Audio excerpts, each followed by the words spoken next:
Illuminated by the moonlight under the starry sky, drowning in flowers, stood the majestic mansion of the Earl of Bailey. Hildegard Bailey, or simply Hilda, the only daughter of Count Bailey, sat thoughtfully at the table, and after some time the girl made a decision, from which her eyes sparkled with determination. Suddenly a wind blew through the open window, bringing with it coolness and the pleasant scent of flowers. Placing her hands on the table, Hilda decided it was time to begin. The girl stood up and decided that she needed to pick out some fabric first. She unrolled the roll that was lying on the table. Calling the man over and picking up the fabric, Hilda quickly took measurements. Then, having laid out the fabric on the table, the girl made markings with chalk. Having finished making the markings, she confidently cut out the piece with scissors. Then Hilda repeated all these steps with the remaining parts. After this, the girl took a needle and thread in her hands and began to carefully sew everything together. And so, having laid out the finished product on the table, Hilda decided that it was impeccable. Having sewn the first shirt and a pair of gloves, the girl continued sewing. And finally, having neatly laid out several sets of shirts and gloves, Hilda decided that everything was ready. Returning home, the girl went into her mother's room. Smiling and looking at Countess Bailey, Hilda said that she was home. Her mother, sitting in bed covered with a blanket, asked the girl with a smile in response if she had returned. The girl approached the Countess, took her hand and asked how she was feeling, to which the woman replied that overall everything was fine. And then, saying that it was very noisy outside, she asked her daughter if she knew what had happened there, to which the girl replied that there would soon be a festival in honor of the founding of the city. Then Hilda added that most likely everyone was busy preparing for it. The Countess was surprised. Was it really already time for the festival? Taking the girl's hand in hers and seeing how wounded it was, the woman became upset. Hilda, hiding her hands behind her back, smiled and asked her mother not to pay attention to trifles. She explained that the tailor asked her to sew an outfit. Pouring tea from the teapot into a cup, she added that he said that only she could handle this job because the girl was very skilled. When Hilda heard her mother say that it was time for them to find her a groom soon, her hand tightly gripped the handle of the teapot. The Countess, looking at her daughter, who was standing with her back to her, said that if she sewed and ran the household, she would not advance anywhere, and next year she would become an adult. The woman added seriously that if Hilda wanted to inherit the title, she would need to get married. Still standing with her back turned, the girl did not answer her mother. But after some time, she turned to her with a smile and said that she would think about it. Having given the Countess some medicine, Hilda asked her to take it so that she would recover quickly and they could go to the festival together. Looking at her mother, the girl added that they would eat something tasty there and look at the sights. The Countess, hearing these words, looked at her daughter with only a sad smile. Placing her hand on the girl's hand, the woman agreed with Hilda, and then, looking at her daughter and smiling at her, she added that they would definitely go there. Leaving the room and leaning on the closed door, the girl thought that her mother's face was very pale. Hilda thought sadly that she could not get better medicine for her. Approaching the window, the girl thought that now she was the only daughter of the Bailey family, Hildegard Bailey. Placing her hand on the glass, she remembered that in her past life she lived in South Korea, in a family where, from generation to generation, hanboks were sewn. As a little girl, she crawled to her grandmother, who told her that from that day on, she would begin to learn the art of making hanboki. And thanks to her grandmother's almost military upbringing, the girl became a skilled seamstress. Grandma was strict about making sure the stitches were straight and got angry if they weren't, and then the girl went through a rebellious phase. And she entered the university to become a Western fashion designer, which made her grandmother so angry that she even called her a traitor. The girl spent her entire student years arguing with her grandmother, who asked her to return home, but always received a negative answer. Looking at the sky, Hilda remembered that they had managed to find a common language, and she had returned home, but no one thought then that the girl would die in an accident. At that moment, she decided that this was the end of her life's story, but the girl was mistaken. After death, she was reborn into the Bailey family. Walking down the corridor, Hilda still didn't know why she retained the memories of her past life. As she reached the family portrait hanging on the wall, she thought that it was a real blessing to be born here. After all, loving parents surrounded their only daughter with care, and she became attached to them with all her heart. Looking at the wall where the painting hung, Hilda realized that their family was terribly poor. And then, noticing that the paint was peeling off the wall, the girl decided to hang a tapestry there. Even though she created it to hide the cracks in her room, it was better to hang it here than to upset her mother. Sometimes Hilda thought that if her family were a little more prosperous, she would not have to work so much. Or how things would have turned out if father had been alive and mother had not been so sick. That's what the girl thought about, looking at the family portrait. And then, pinching her cheeks, Hilda decided that she had enough of these sad thoughts. She went to complete the delivery with enthusiasm, since Madame Shirley had promised a generous payment this time. Hilda understood that they were currently having a hard time with finances and was happy even with a small bonus on top of her pay. And the girl also believed that bright days lay ahead for them. Night had fallen, and the rare stars illuminated the branches of the trees, which stood as dark silhouettes. There were 2 men standing in the living room, and one of them was reading something from papers he was holding in his hands. The second man stood with his arms folded across his chest and listened to the first with a frown. And then he asked if this was the last batch, to which he replied that this was the last order from the National Studio. Taking the glove in his hands, the man was very surprised and asked who had made it. His assistant, having checked the papers, replied that this batch was sewn in Madame Shirley's studio. Then the man asked the name of the tailor. That same day, Hilda was walking down the street and was happy that she had received a good bonus. The girl was happy that now she would even be able to give bonuses to the staff. And the assistant added in response to the question, "It is written that the tailor is a young lady from the Bailey family." The man, hearing that this lady was from the Bailey family, made some kind of decision. Namely, he ordered his assistant to send the girl an invitation. Then the man walked to the window and looked out at the starry sky. And then turning to his assistant, he ordered him to say that the invitation was from Baron Rigel. That same day, Hilda, walking down the street with a bag, thought that she would be paid a maximum of 1.5 times more, but they gave her twice as much. At Madame Shirley's studio, the owner, giving her money, said that this time she was really worried because the order was large and intended for an important person, but she was glad that she entrusted it to the girl.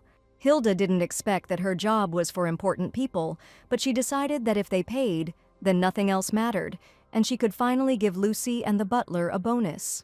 The girl walked down the street and looked at the people passing by, and the longer Hilda looked at their clothes, the sadder she became. After all, when you imagine medieval clothing, your imagination draws lush dresses with frills and lace. But in this world, such decorations and patterns have never been heard of, and there is not even an idea of patterns yet. The girl remembered that a pattern is a template used to sew clothes, and there are countless variations. But, unfortunately, there wasn't even a measuring tape here, and the fabric is adjusted to the figure, and therefore, often the finished item doesn't fit perfectly, Hilda realized. Also, there are no sewing machines here, and the weaving technology is so outdated that it is almost impossible to find beautiful fabric. The girl was upset, because even if she started making patterns, the paper of the right size was very expensive. She had the skills, but she couldn't use them. This was very annoying for Hilda, because patterns are her strong point.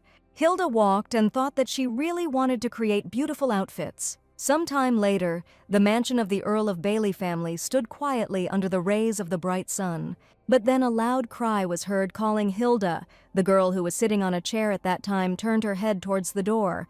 The door was thrown open, and the out-of-breath maid Lucy ran into the room to tell her mistress that she had received something. When Hilda asked what had come to her, Lucy hesitated for a moment, not knowing how to answer, and then suddenly she asked what she was doing, to which the girl replied that she was making a tapestry to cover the crack, to which the maid noted that the mistress had already hung one like that in the corridor. Lucy waved her hand sharply and said that now was not the time for this, which surprised the lady, who even asked what she should do then. With a smile, the maid handed over a sealed envelope and said that she had received an invitation. The invitation was from Baron Rigel, inviting a young lady with graceful hands, the daughter of Count Bailey, to tea. Hilda asked Lucy in surprise, "Who is this Baron Rigel anyway?" And then, looking at her hands, she wondered if they really were graceful. Suddenly the maid said, looking at her mistress, that she knew this man. She said she had heard that he was traveling before the festival, and that there were rumors of his incredible beauty, and that he was incredibly rich, and had recently been distributing medicine and food in the poorest neighborhoods. Closing her eyes and blushing slightly, the maid asked her mistress if he was not beautiful, to which Hilda replied that he probably was. Continuing to embroider the tapestry, the girl added that the Baron was truly a wonderful person. The maid, hearing such an indifferent answer from her mistress and the fact that she continued to do her job, was disappointed. So after a short silence, she called Miss Hilda by name, which surprised the girl.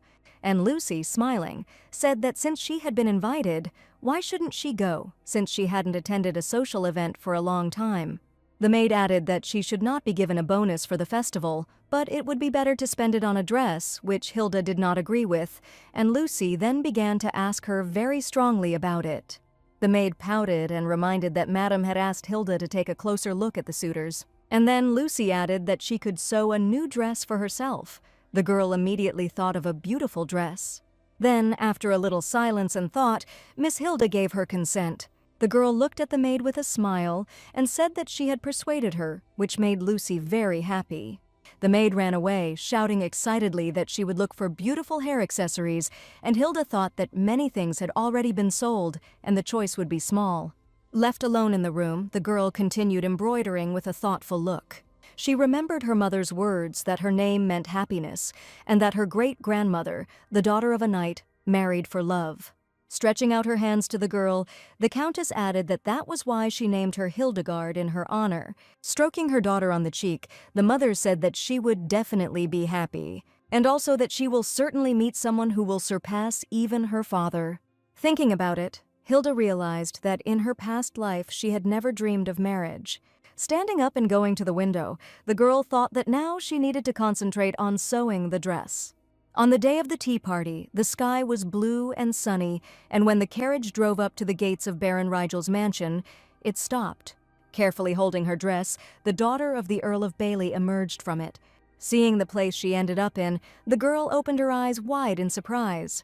Hilda pressed her hand to her chest and continued to look around, thinking that it was incredibly luxurious and magnificent here. The girl decided that their house was far from that, and they were similar only in size, and suddenly a man called out to her, asking if she should have been taken to the reception area. Hilda turned around and saw a man with blonde hair hurrying towards her. It was Baron Rigel, with a slightly cold and even frightening look. When Hilda saw him, she thought that the Baron was an incredibly handsome man, and with such an appearance it simply shouldn't be legal. The Baron, despite his cold gaze, smiled at the girl and thanked her for accepting his invitation. And when the man said that he was waiting for her, the Earl of Bailey's daughter thought that he had a divine voice.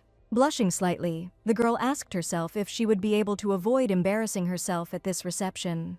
She looked at Baron Rigel, and he looked back at her. As they walked down the corridor of the mansion, the Baron admitted that he had tried to think everything through, but perhaps he had missed a lot, since he had not received guests for a long time.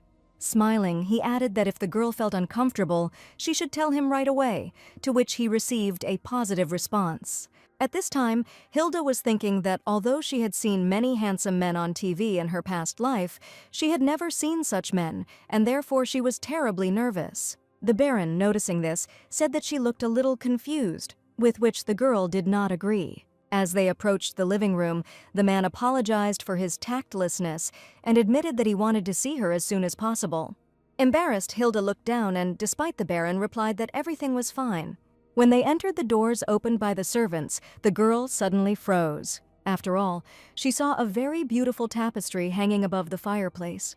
Looking at it, Hilda thought that the pattern on it was delicate and intricate. And then, even forgetting about the man, she quickly went to the fireplace to look at the drawing closer. Hilda stood silently and admired the tapestry, realizing what a stunning piece of work it was. The Baron walked quietly up to the girl and asked if she liked the tapestry. Looking at Hilda, he added that if she liked it, he would like to give her the tapestry, to which the girl replied that she only admired the work and did not want to get it. The Earl of Bailey's daughter thought to herself that she had perhaps been looking too closely at the tapestry, and then she noticed that there was no one else in the room. Looking at the Baron, she asked if she had come too early.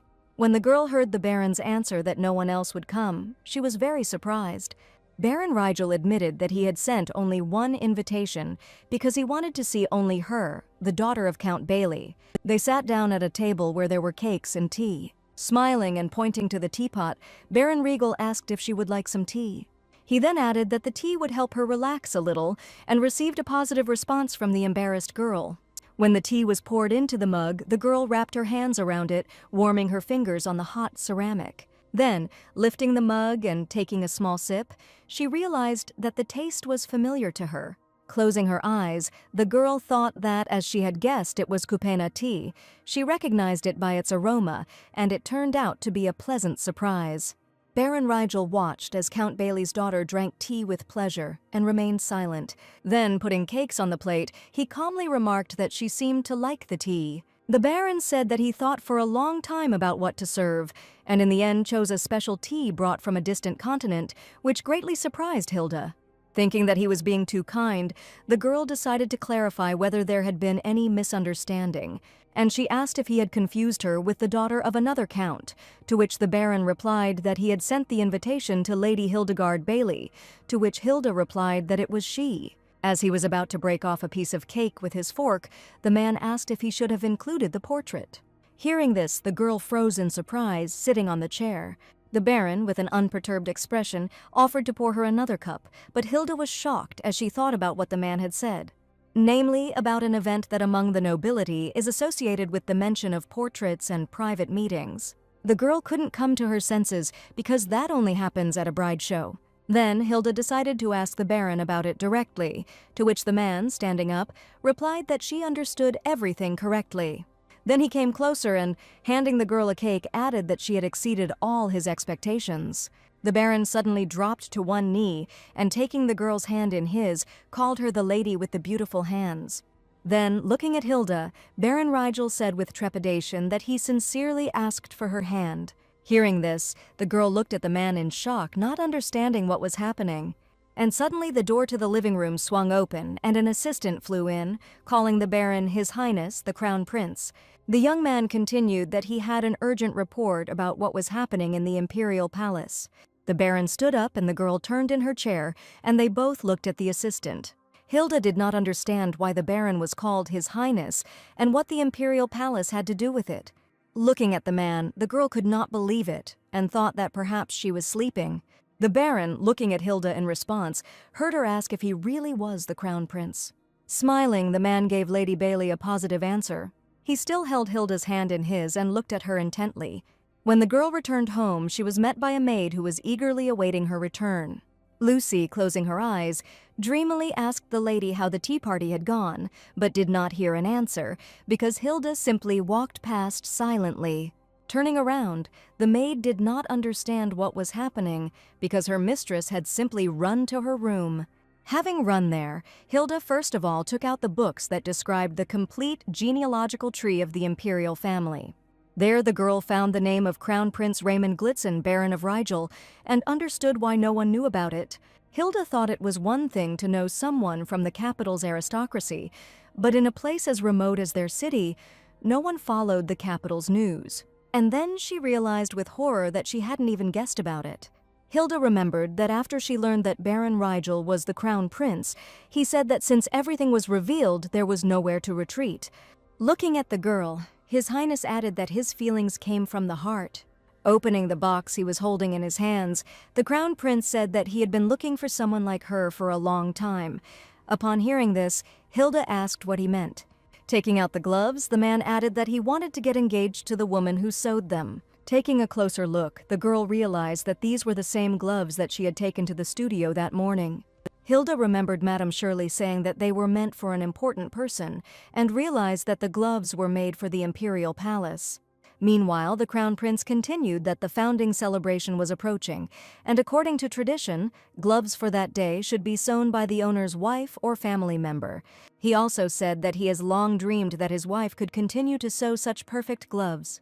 When the Crown Prince added that he needed her beautiful hands, the girl looked at him in surprise. Hilda was a little embarrassed. If you think about it, it was all quite cute. Although the girl enjoyed sewing, part of her dreamed of escaping the life in which she never let go of a needle and thread. Besides, Hilda never dreamed of getting married. She thought that she would marry someone who would provide her with a stable life. After thinking it over, the girl told the Crown Prince that she refused his offer. The crown prince and his assistant looked at Hilda in surprise when they heard her answer. Then His Highness cast an angry glance at the young man, but he did not answer. The Baron, putting his hand to his chest, asked the girl if he could find out the reason for the refusal. To this, Hilda replied that, firstly, her hands were not at all beautiful. Picking them up and showing them to the man, she looked at them carefully herself. And then she added that, secondly, her status did not allow her to agree upon hearing this. The crown prince said that it meant that he was truly unworthy of her. He explained that he was too insignificant to desire a craftswoman like her. When the Baron added that even the court seamstresses were amazed by her skill, the girl waved her hands and exclaimed that she was not a match for him. Hilda added that she was taught that marriage is only possible with trust and mutual respect.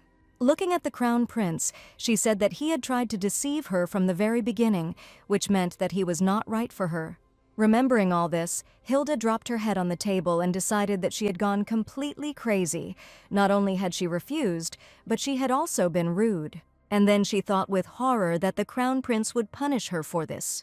Suddenly, thinking about the punishment, Hilda sat up and tried to remember something related to it. Lucy looked into the room and asked if her mistress was okay and what had happened at the reception.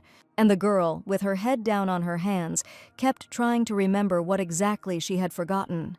Without raising her head, Hilda replied to Lucy that it looked like she would soon die, and the maid responded that she couldn't say that. Hilda lay with her face buried in the table, looking indifferent, because she remembered what she was looking for. Namely, what happened when His Highness the Crown Prince was only 12 years old. After all, at such a young age, the heir to the throne killed his own uncle. While the girl was indulging in these terrible thoughts, his lordship stood at the window in his mansion. The assistant turned to the Crown Prince and asked him what he was planning. The man looked at the young man with displeasure and said that he had deliberately called him His Highness in front of the girl. The assistant just smiled and replied that it would come in very handy now. Lost in thought, the Baron remembered the girl's words about how she was taught that marriage is only possible with trust and respect, and also how Hilda said that he deceived her, which means he's not right for her.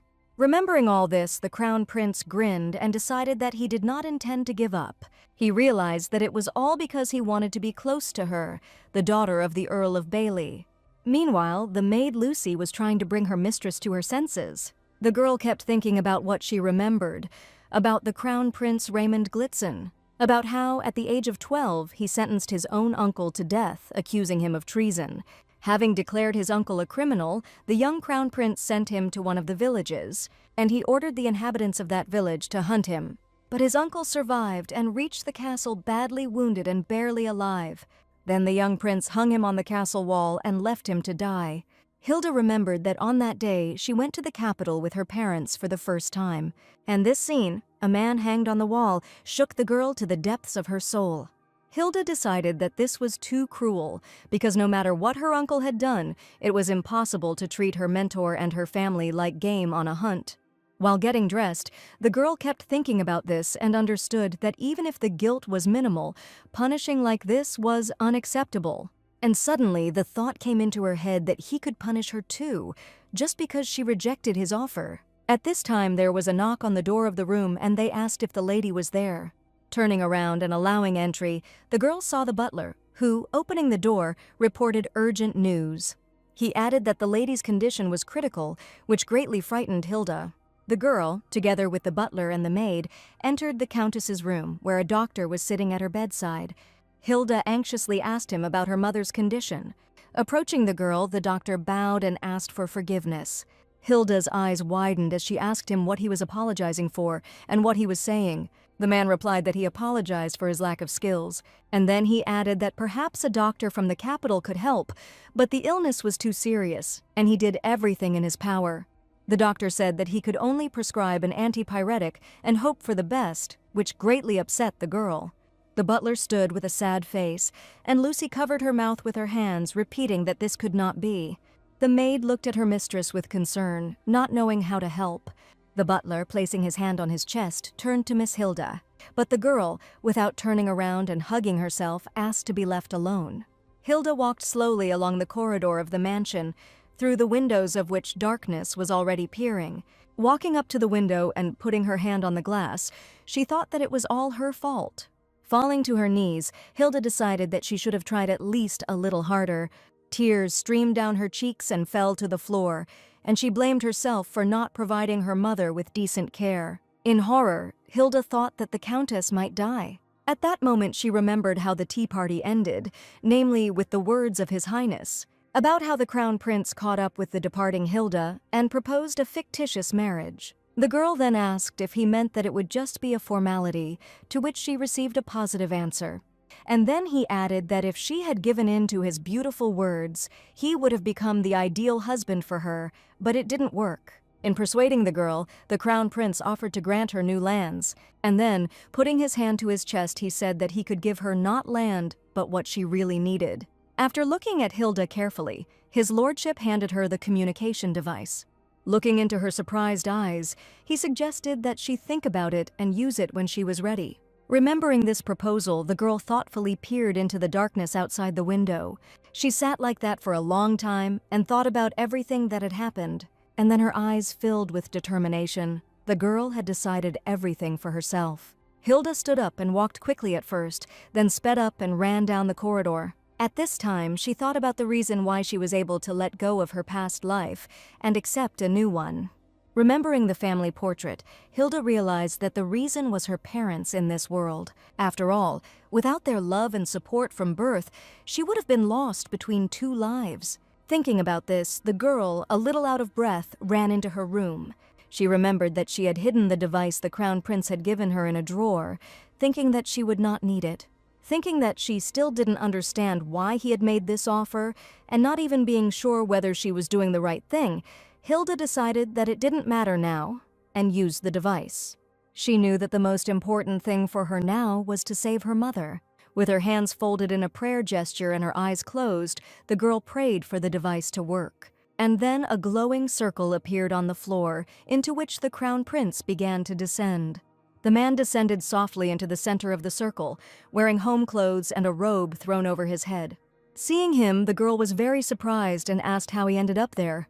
She thought he had simply given her a transmitter, but the man replied that it was a device with summoning magic and apologized for his informal appearance. His Highness then added that since she had called him at such an hour, he decided that the matter was urgent. With her head down, the girl said that he could call her shameless if he wanted, but her mother was dying. Looking up, she asked the man to bring a doctor from the capital. The Crown Prince approached her, put his hand on her cheek, and looking into her eyes, asked if she was okay. Looking Hilda in the eyes, he quietly told her not to worry. He would help her. Wiping away her tears, the man added that Countess Bailey was a noblewoman of the Empire, and if there was even the slightest chance to save her, and he missed it, he was unworthy of being the Crown Prince. Then, putting his finger to his lips, he asked that everything she saw here remain a secret. Suddenly, a small blue light appeared in his hand. Then, and in the second, and then there were many of them, and they began to circle around him. The girl looked at what was happening in surprise, not believing her eyes. What the Crown Prince was doing now was pure magic. She still couldn't get over what she had seen. Meanwhile, the Crown Prince quickly and decisively called for a doctor, and he was already examining her mother. Looking at the men, Hilda thought that the words quick and decisive best described what was happening. She remembered the Crown Prince saying that everything she saw here must remain a secret.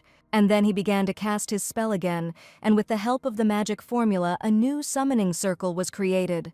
A moment later, a man appeared in it with his eyes closed, hugging a folded blanket. It was a doctor who appeared just above the floor and fell on it with a dull thud. The Crown Prince, calling him the royal physician, said that he had urgent business. The doctor looked at His Highness with displeasure, but he promised to explain later and asked to examine the patient. So, together with the royal physician, they all ended up in her mother's room, which greatly surprised the butler and the maid. The doctor quickly examined her and said that medicinal herbs needed to be brewed. He added that he would prepare everything, and Lucy volunteered to help him. At that moment, the girl was watching the men, placing her hands on her chest. Hilda looked closely at the Crown Prince and thought about him, namely, that he did not hesitate at all to help her. Suddenly, the woman lying on the bed let out a groan, and Hilda rushed towards her. With a scream, the girl ran to the bed and then saw that the Countess had opened her eyes. When the girl took her hand, the woman called her name questioningly. She did not understand what was happening. Hilda looked at her mother with tears in her eyes. She couldn't believe that she had come to her senses. And then, falling on her knees on the floor and her head on the lying woman's chest, she began to cry bitterly. The doctor and the crown prince looked at the girl with a slight smile, whose fear of losing her mother was leaving her along with her tears. The brightening sky above the Earl of Bailey's mansion drove away the dark night. Hilda, putting the coffee on the table, apologized for keeping them waiting. She explained that she had sent the servants home. Sitting down opposite the crown prince, the girl asked the man where the royal physician had gone. When Hilda looked at His Highness with confusion, he explained that he had given him a stone of return, but the girl still did not quite understand this and assumed that it was some kind of magical artifact. Taking the mug in her hands, Lady Bailey turned to the crown prince and said that she was sincerely grateful to him for saving her mother. The girl added that it was only because of his good will that her fever subsided and she regained consciousness, which made Hilda extremely happy. Lady Bailey didn't know how to repay the man for his help, to which he asked her not to worry about it, because he gave her a communication device so that she could contact him at any time. Raising his mug of coffee, the crown prince added that he too was glad that the countess was on the mend. Embarrassed, Hilda looked in surprise at the crown prince sitting opposite her. And then, holding the mug in her lap, she lowered her head, not knowing what else to say, and at that moment she heard the man say that he had to go. The crown prince added that she should also rest. The girl, who did not expect this, raised her head and thought that in her thoughts they should have discussed the terms of the contract. The man, already standing up and turning his back, added that he did all this without expecting anything in return. And then he asked her not to misunderstand him, because his feelings for her remained the same. Looking at the girl who approached, the crown prince said that he needed her, but if they made a hasty decision under the influence of what was happening, then perhaps there would be no turning back. He asked Hilda to think about it seriously when everything calmed down. Hearing this, Miss Bailey looked at him in surprise, and at that time she thought that sometimes he made her heart beat faster. At that moment, the girl remembered their first meeting and his deceptive actions. And then, thinking about how worried the crown prince had been during their current meeting, she realized that he was now trying to respect her decisions. She also realized that the man took her feelings into account. The girl thought that even though the crown prince had all the power to make her obey with just one order, he did not do so, and she replied that she appreciated his words. And then Hilda added that she had already made a decision, although she was frightened by such a generous offer.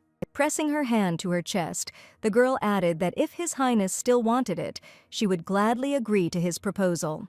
Hearing these words from Lady Bailey, the man looked at her with wide eyes in surprise. After this, the crown prince turned to the girl and knelt down in front of her. Taking Hilda by the hand, the man said that since their first meeting had not been a success, he would not claim to be a good husband. And then, leaning towards her hand to kiss it, he added that he was an ordinary man. After that, looking at Hilda, the crown prince said that, given his position, she and her abilities were too good for him. The girl, having heard all this, only looked at the man with embarrassment. Hilda suddenly felt that there was so much tenderness and warmth in this conversation, but no love at all.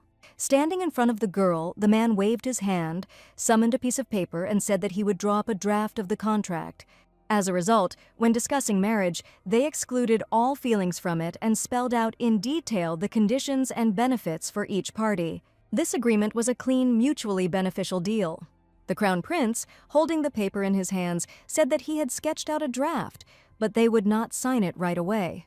The man suggested that they begin to gradually implement the conditions and sign them just before the wedding. Hilda agreed, taking the contract in her hands. After saying goodbye, he suggested discussing the details tomorrow, or rather today, to which he received a positive response. Having said this, the man summoned a magic circle, leaving the surprised girl to silently stare at the place where he had just stood. Meanwhile, the crown prince's assistant, Jerfel Rose, was sitting in his office. He studied the papers spread out around him with concentration, and then a magic circle suddenly appeared on the floor. And when the crown prince appeared in it, the assistant noticed that he had returned. His Highness went into the room, and Jerfel asked where he had gone. Taking off his robe, the man replied that he had visited one place. The assistant, with a displeased look, told the crown prince that this was not just any place, but that he had visited the Bailey estate. While handing the clothes to the prince, the young man asked why he was doing this, since there was a lot of work to do today, to which the man replied that it was his job to sort everything out. His Highness, having taken off his household things, threw on a shirt. And then, while tightening the laces in front, he thought about something for a moment.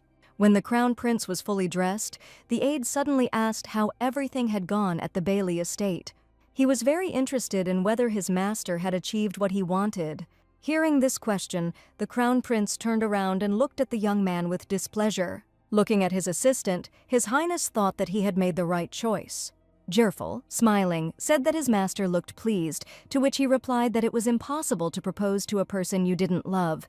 Then the young man looked questioningly at His Highness and said that anything could be expected from him. Raymond did not respond to his assistant's words. After all, he had long ago abandoned the idea of marrying for love, and for him, marriage was just a means for developing the empire. The main thing was that the candidate met the requirements, and who exactly would become it did not matter. And whoever she was, he would honestly fulfill his duties as a husband. But then, when they brought him the sewn gloves, he realized something. Holding the glove in his hands, he realized that although it looked simple and ordinary, there was an unusual sophistication about it. And this vague feeling became certainty when he saw the girl in person. Even in that dress, which she apparently sewed herself, the same talent that he felt in the gloves was noticeable. A noblewoman of no noble birth with an unremarkable origin, but possessing a unique gift. The man remembered her response when she said that she appreciated his words, but had already made her decision and gratefully agreed, and he realized that she had a backbone. Approaching the window, the crown prince asked himself how he could resist temptation here. After all, there were unexpected sides to this girl. Namely, what she did to save her mother. Few aristocrats feel such affection for their parents. His Highness smiled, deciding that he was impressed. His assistant, looking at the gentleman's back, asked if he had fallen in love with Lady Bailey. Turning around, the crown prince looked at the young man with displeasure and replied that this was nonsense. To this, the assistant remarked that it seemed to him that His Highness was digging a hole for himself. Angered, the crown prince said that it was enough to discuss this topic. Sensing the displeasure in the crown prince's voice, Jerfel asked for forgiveness. His Highness ordered him to focus on preparing for the Foundation Festival, as that was where they would announce their engagement. To this, the young man replied that he understood everything and would take care of distributing the budget for the wedding and other expenses. And when the crown prince said that they would discuss the details later, and in 3 days he would go to her again, the assistant clarified whether he would ride a horse or move. After these words, he informed the crown prince that business awaited him and quickly ran out of the office. As his assistant left the office, Raymond thought about what he had said, that he had fallen in love with Lady Bailey. He thought it was all nonsense, and he just wanted to do the best he could for her. He remembered that he had given up the idea of marrying for love, but he did not want to deprive the girl of that too, and so he decided to play the role of a loving husband as best he could. Having decided everything for himself, the man began to sort through the papers that lay on his desk and required immediate attention. Hilda was sleeping soundly in her bed that morning. It was very difficult for her to get up. She fell asleep only in the morning, looking after her mother. Hearing a knock on the door, the girl thought that she had asked not to wake her up until lunch and asked why so early. Hearing the voice that said that he couldn't choose a dream, the girl opened her eyes wide. After all, the crown prince entered her room and added that he really wanted to see his bride. Then he sat down on the couch next to the bed, and the girl covered herself with a blanket. She was shocked that he came so early, when she was still asleep. As Hilda handed the man coffee, she said she knew they would see each other today, but she didn't expect it to happen so early. Sitting down opposite the man, she thought that the situation was repeating itself, and the crown prince apologized because he thought that she had already woken up. When His Highness stood up, the girl was very surprised and wondered why he did it. Realizing that he had decided to move in next to her, the girl was slightly embarrassed. Although they were engaged, it was only on paper.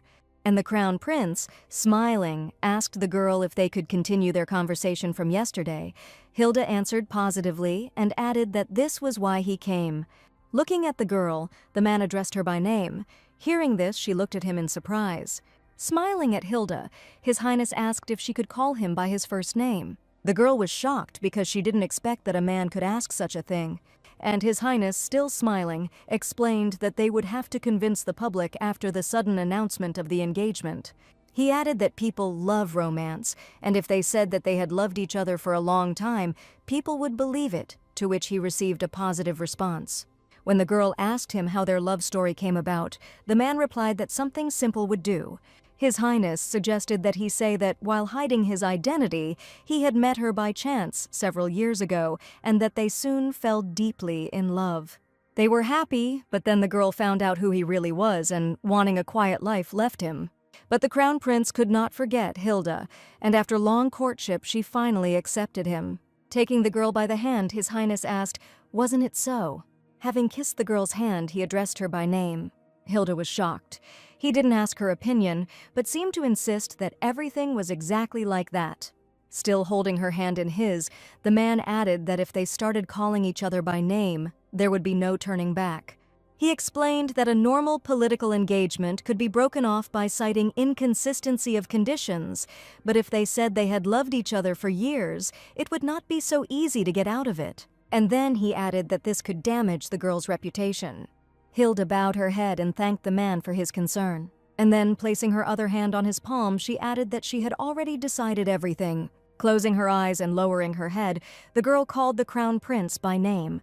Raymond looked at Hilda in surprise. He didn't expect her to agree. Smiling at the girl, he also called her by name. At this time, Hilda was thinking that she should not be deceived. They were bound by a contract, and his kindness was only part of the conditions, nothing more. But sometimes the daughter of the Earl of Bailey was lost by his beauty. She understood that this was only because she was not used to male attention. And then Hilda said there was something else she wanted to ask. The man looked at her with a warm smile and said that she could speak. The girl asked, a little timidly, whether the Crown Prince could provide her with immunity. His Highness looked at Hilda in surprise, not understanding why she needed immunity, and then he asked the girl what exactly she meant. Hilda thought that the conditions he proposed were simple: to fulfill the duties of the Crown Princess and use her sewing skills, namely, to raise the level of clothing and textiles in the Lumina Empire to the level of other countries, if not higher. Although there is peace in the empire now, it once lived in constant wars until the current emperor came to power, but now this peace has begun to turn into boredom. People were hungry for something new and exciting, and Raymond decided that culture would be the heart of this new excitement. With the girl's skills and knowledge, there will be no serious obstacles in the development of the imperial clothing industry. The problem was that if she accepted this offer, she would have to continue lying to him. Hilda realized that she would not be able to say where she had actually learned to sew, but added out loud that she was determined to fulfill her duties as Crown Princess. And then the girl added that she was only human, and one day she could make a fatal mistake that would cost her her life. At that moment, the girl remembered a scene from her childhood, namely how the Crown Prince's uncle was hanged on the wall. Then she said that if that happened, she wanted to have the right to be forgiven. His Highness looked at the girl in surprise and listened to what she said. And then, snapping his fingers, the man said he would add an immunity clause to the contract. The Crown Prince added that he did not know why she needed it, but hoped that she would not take it as permission to act recklessly. The girl responded that she had not thought about it. She was just a little scared. Hearing that Hilda was a little scared, the Crown Prince sadly replied that he understood her. And then the man suggested moving on to the rest of the terms of the contract. After they discussed everything, Raymond said goodbye and said that they would see each other in 3 days. Turning around and looking at the girl, the Crown Prince asked if she was sure she could handle it, since there were only 2 weeks left until the founding celebration. After all, she still had to sew her dress and his gloves, and after thinking about it, Hilda replied that she would have time. Smiling, the girl assured the prince that everything would be ready on time. She also added that she now has a lot of determination. Looking at Hilda, His Highness suddenly asked if this was all she was worried about now. Seeing the confusion on the girl's face, he explained that she was getting married. She had to make an official introduction and announce her engagement in front of everyone, and she was only worried about sewing. To this, the girl replied that most likely she had not yet fully realized everything. Having said that there was no need to see him off, the man added that if that was the case, he would trust her, and the girl, having said goodbye, said that they would see each other in 3 days. When the Crown Prince began to cast spells again, the girl understood why she shouldn't see him off. Just like last time, he disappeared, leaving her looking at the place where he had just been. Hilda watched in amazement as a pillar of light carried Raymond away from her house. The girl, hitting herself on the forehead, decided that she should not be mistaken. After all, this was just his duty. She remembered how the Crown Prince had hugged her and kissed her on the forehead before he disappeared. Sitting on the floor and covering her face with her hands, she scolded herself for imagining too much. 3 days later, the bright sun shone on the Earl of Bailey's mansion. Half asleep, Hilda sat in bed and could not force herself to wake up. With difficulty lowering her legs to the floor and trying to get up, the girl thought that it was time to get up. After all, His Highness would arrive today. Somehow reaching the mirror, she looked into it and was unpleasantly surprised by what she saw. After all, her appearance was terrible. She was too carried away by sketches after a long break, and she also wanted to show him the gloves. Seeing the glow of the magic circle, the girl realized that the prince would soon be here. She was horrified because her head was a complete mess. And then the prince appeared in the magic circle along with his assistant. Dropping to the floor, Raymond greeted Hilda by name, while his assistant merely bowed. The girl at this time was sitting on the floor, wrapped in a blanket so that no one could see her. Without turning around, she greeted the men and noticed that they had arrived very early. And then Hilda added that she was not quite ready yet, which surprised the Crown Prince and made the assistant laugh. Hearing Jair's disguised laughter, His Highness turned around and looked at him with displeasure. Suddenly, the girl, hidden under the blanket, heard the Crown Prince order someone to come out, and for some reason she thought that this was said to her. Hilda said that this was her room, but if His Highness said so, then she would leave, and already heading for the exit, she heard that this was not said to her. And then, unexpectedly, the Crown Prince grabbed his assistant by the scruff of the neck. Holding the young man like that, Raymond put his hand to his chest and apologized to the girl. As the door closed behind him, Hilda wondered if this was normal or not. The Crown Prince, leaving the room, threw his assistant to the floor, and then, looking menacingly at him, he ordered him to forget what he had seen. He folded his arms across his chest and leaned over Jerfel and told him to erase it from his memory, which surprised him greatly since he did not understand how to do this. When the Crown Prince suggested to tear out his eyes, the young man quickly replied that he had already forgotten everything, and then suddenly the door of the girl's room opened. Hilda looked out from there and said with a smile that now we could come in. When the men entered, the girl apologized to the Crown Prince as she was not fully prepared, to which the man remarked that he should have told her. Turning around, Hilda looked at His Highness because she did not understand what he was supposed to tell her, and then it suddenly dawned on her that he could have warned her via transmitter. And then she apologized for not understanding, to which the Crown Prince replied that it was his own fault for not explaining in advance how to check messages. Suddenly the man saw a box lying on the table and asked if these were his gloves, to which he received a positive answer. Opening the box, the girl said that she made them adjustable, just in case. As she handed Raymond the gloves, she added that he would need to tell her if he felt uncomfortable somewhere. When the man saw these gloves, he was very surprised and said that they were amazing. And then he asked Hilda if he could try them on. Taking out the glove, His Highness carefully put it on his hand. Having done this, the Crown Prince realized that the glove fit perfectly and was very comfortable. He also realized that he could move his fingers completely freely, especially in the area of the thumb. Pointing to this part, he asked if she had sewn it separately on purpose, to which the girl replied that she thought it would be more comfortable this way. And then she explained that thanks to this, there is no pressure between the thumb and index finger, and it becomes easier to move the hand. The man was surprised because usually the thumb is not sewn on separately, and who would have thought that this would change the comfort of the gloves so much? The Crown Prince also asked what was inside, since the fabric was not itchy at all, to which the girl replied that she had carefully ironed the seam allowances on both sides. Hilda also reinforced the seams to prevent the fabric from fraying. The Crown Prince's assistant was very surprised and asked if this really helps to avoid shedding, and the girl, smiling, replied that it does not completely, but significantly reduces the likelihood.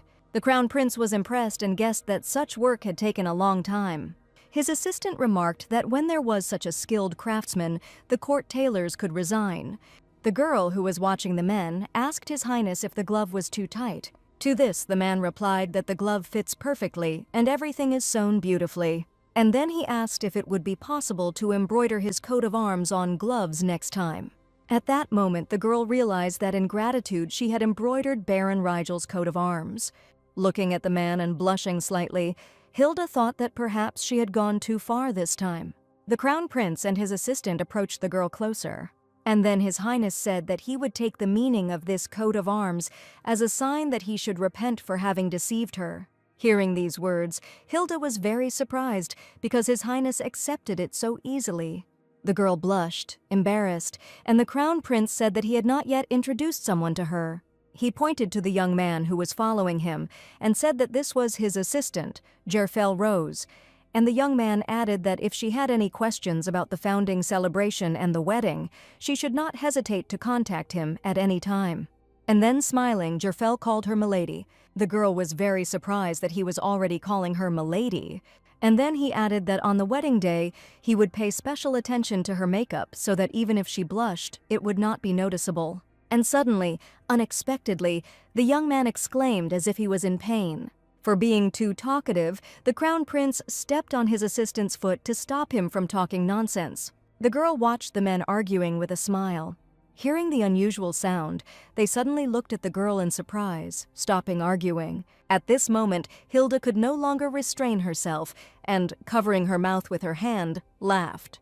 His Highness thought at that moment that the girl had finally begun to relax a little, and then, looking at the assistant, he decided that he could also be useful. While Jerfel stood with his nose in the air and a satisfied look on his face, the girl took out some papers and asked the men to look at them. She said that there, she sketched out the dress for the foundation's celebration. Having shown them the sketches, the girl asked whether to choose light shades or whether it would be better to look at red, to which the Crown Prince replied that it would be better to choose red. The man explained that the red color would perfectly highlight the color of her hair. Hearing these words, the girl looked at the Crown Prince in surprise and became embarrassed again. A little timidly, she asked for help in getting her some red velvet, as it would go perfectly with the holiday theme, to which she received a positive response. Then she asked to prepare something else and added that thanks to their help, she would definitely have time to sew the dress in time for the holiday. Putting the sheets on the table, Hilda said that she couldn't wait to get to work. Hearing this, the man replied that he was glad to hear it. And then, an unexpected thought suddenly came into the Crown Prince's head. Here, addressing the girl by name, His Highness asked her something. Namely, did she tell the Countess about their engagement? Turning around and looking at the Crown Prince, the girl suddenly froze in horror. After all, she completely forgot to tell her mother that she was engaged to the Crown Prince. Moreover, Mother had not even been interested in this in recent days. After hearing the girl's answer, His Highness said that he understood everything. She remembered how the other day Lucy asked who exactly helped her with her mother's treatment, but the girl joked that she would tell her later. With her head down, Hilda thought about how she had hidden the truth about His Highness from everyone in the mansion, and how she could tell them everything now. And then she heard the Crown Prince suggest that she visit her mother today and explain everything. The girl agreed to this proposal with relief. When they entered the Countess's bedroom, she apologized for receiving guests lying down. Sitting up in bed, the woman said she had heard that he had helped her with her treatment. The Crown Prince replied that he had only done what he thought was necessary and did not deserve thanks. When the mother did not understand the man's answer, she turned to her daughter, asking who this man was. Closing her eyes, the girl replied that this was the one she was going to get engaged to. And then, pointing to the man, she said that this was His Imperial Highness, Crown Prince Raymond Glitzen, and he, putting his hand to his chest, said that it was an honor for him to meet Countess Bailey. The woman was shocked by the news that he was the Crown Prince. Hilda was very worried about her mother and hoped that the surprise would not cause her to have a stroke. Countess Bailey closed her eyes and said that everything became clear to her. And then, slightly pulling the blanket up, she turned to His Highness and asked that since he had come here today, it meant that he wanted to secure her blessing for the marriage. Hearing these words, Raymond replied that this was absolutely true. The woman said with a sad smile that she was very sorry. As Hilda rushed towards her, not understanding what was happening, the woman took her daughter's hand in her own. Stroking the girl on the cheek, the Countess said that the most precious thing in this world is her daughter. And then, looking at the Crown Prince, she replied that that was why she would not give her blessing. Raymond and Hilda looked at the Countess in surprise, not expecting such words from her. The Count Bailey's mansion still stood under the blue sky, oblivious to what was happening inside it. The crown prince asked the woman in surprise if it was because she didn't like him. The countess replied that it was not a question of whether she liked him or not, and that it was not for her to decide.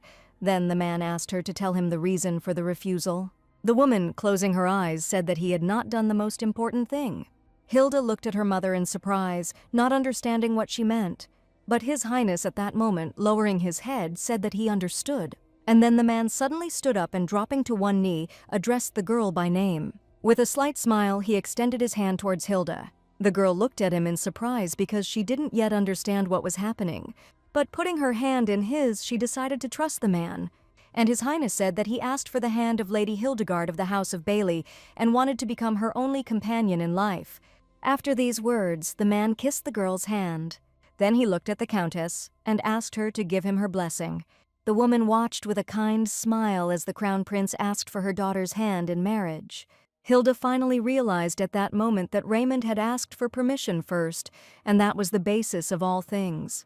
That's why her mother said that he didn't do the most important thing. Then she decided to say something too and turned to her mother. Hilda, placing her hand on her chest, said that she too wanted to receive her blessing. Hearing this, the countess only smiled a sad smile. The woman said that she had a lot of questions and wanted to say a lot, but she was afraid that she would only confuse the girl's feelings, so she asked permission to ask just one thing. Looking at her daughter, she asked if she would be happy. In response, Hilda looked at her mother in surprise. She thought that her words sounded like a spell to her, like something imprinted on her soul. She remembered that her name meant happiness, and in that moment she felt that she could let go of her anxiety and sadness, and since she had made a choice, it was better not to be afraid, but to seek the path to happiness.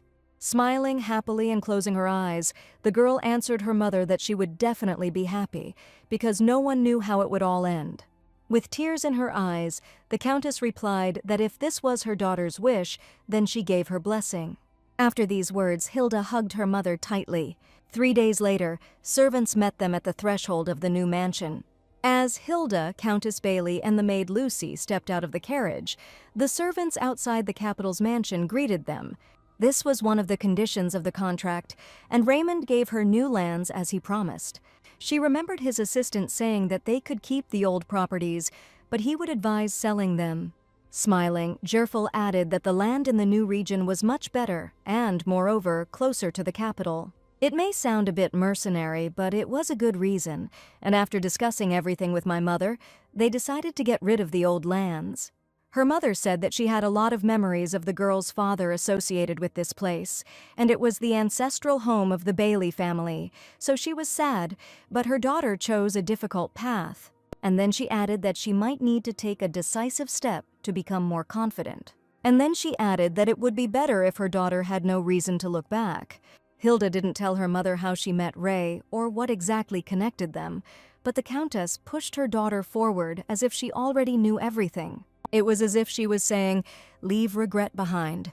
And so, having generously paid the servants severance pay and given each of them a small handmade souvenir, the girl finally left her native lands. And only one person from the old servants went with them. It was the maid Lucy, who, before she had time to enter the bedroom, was delighted with the 4-poster bed. The girl thought that it was this maid who refused the severance pay and followed her.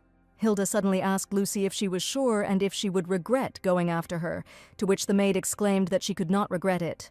And then the maid explained that if Hilda hadn't taken her in when she was an orphan, she would have ended up in a brothel, and so she couldn't leave her. And she added that the salary in the imperial palace was higher. Hilda looked at her with a smile and thought that if Lucy was happy, then that was enough for her. Walking along the corridors of the new mansion, the girl thought that it was very good that the maid stayed with her. After all, the capital still frightened Hilda, but she tried not to give in to fear. And suddenly, seeing something ahead, the girl froze.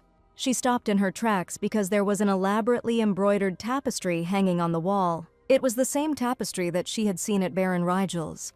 She remembered how the crown prince had asked her if she liked it, and she thought that he had sent it after all. At that moment, Hilda thought that although their relationship was secured by a contract, the man was sincerely trying for her, so she could not remain in fear forever. The next morning, the girl was very surprised when she woke up. After all, the crown prince was standing in her bedroom, holding a cup of tea on a tray. The girl was shocked to see him again in her bedroom in the morning. Covering herself with a blanket, she said that he had caught her in an inappropriate state again, to which the man replied that he had woken up early and decided to take a look. When Hilda suggested that they could have waited in the waiting room, or at least not shown up so suddenly, Ray replied that he simply wanted to see her as soon as possible, since it had been a long time since their last meeting. Taking a cup of tea from the tray, the girl asked His Highness not to do this again, to which she received a positive answer. And then, leaning towards her, the man said that she had just called him His Highness. Taking a sip from her cup of tea, the girl gasped.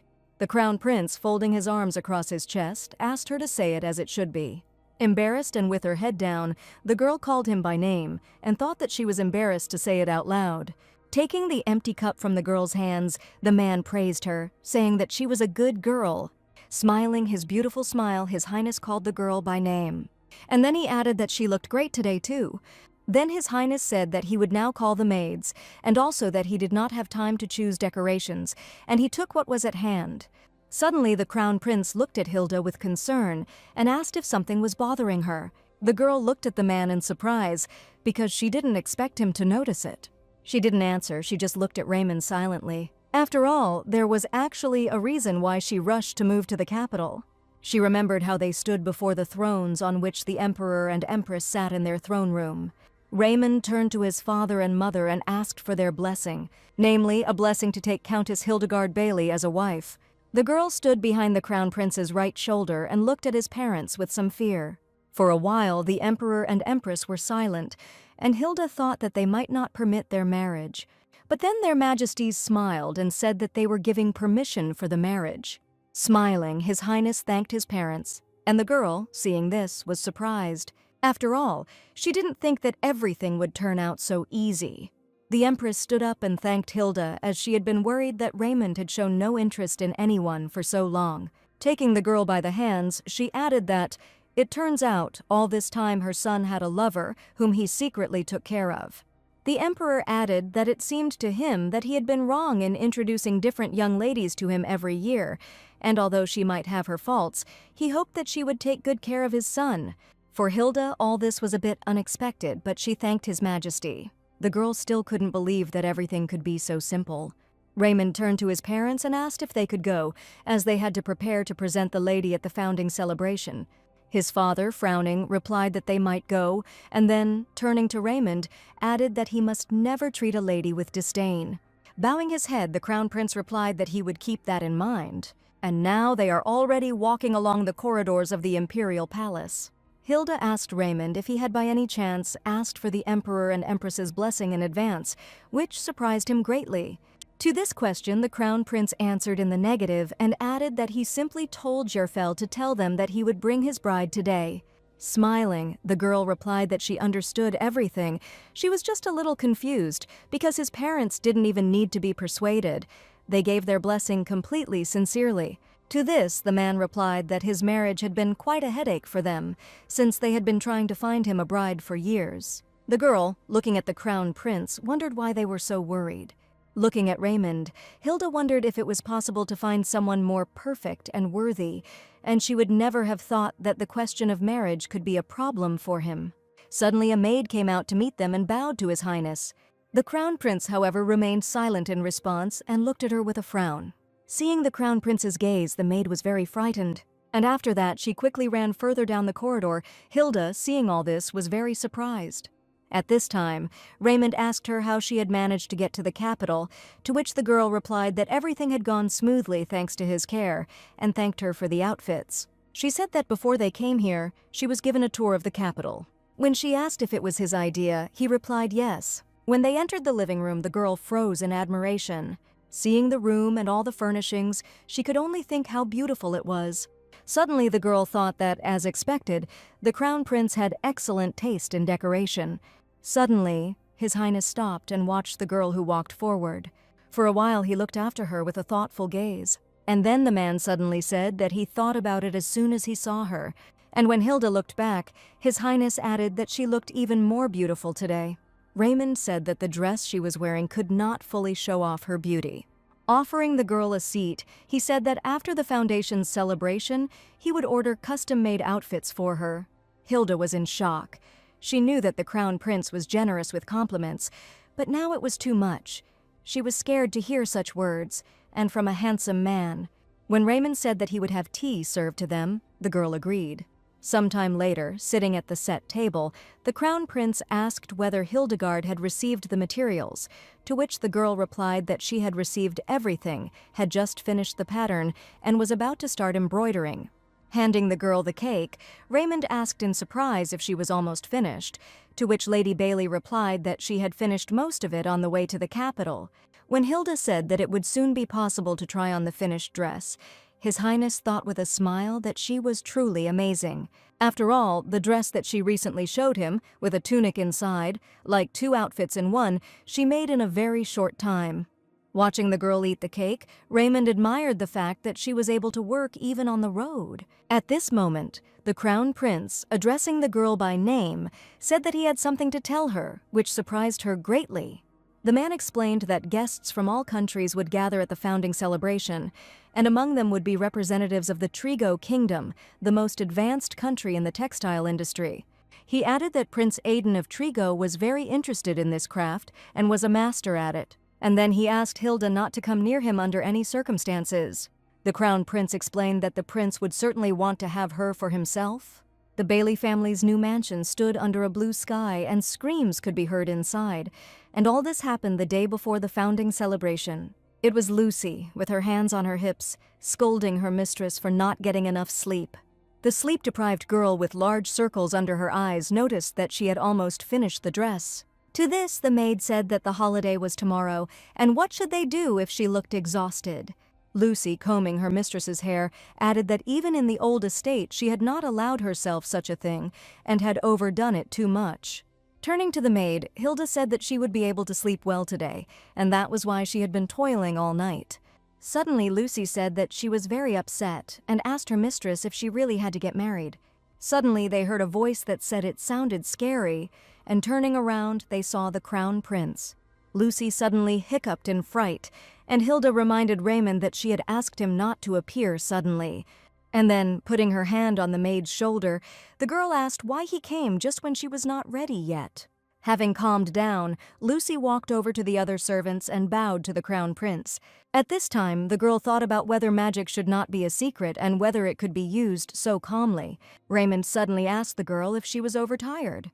Turning to the mirror, Hilda replied that everything was fine and that it was not the first time she had not slept all night. Taking the jewelry from the girl's hands, he told her that it was not good to lie.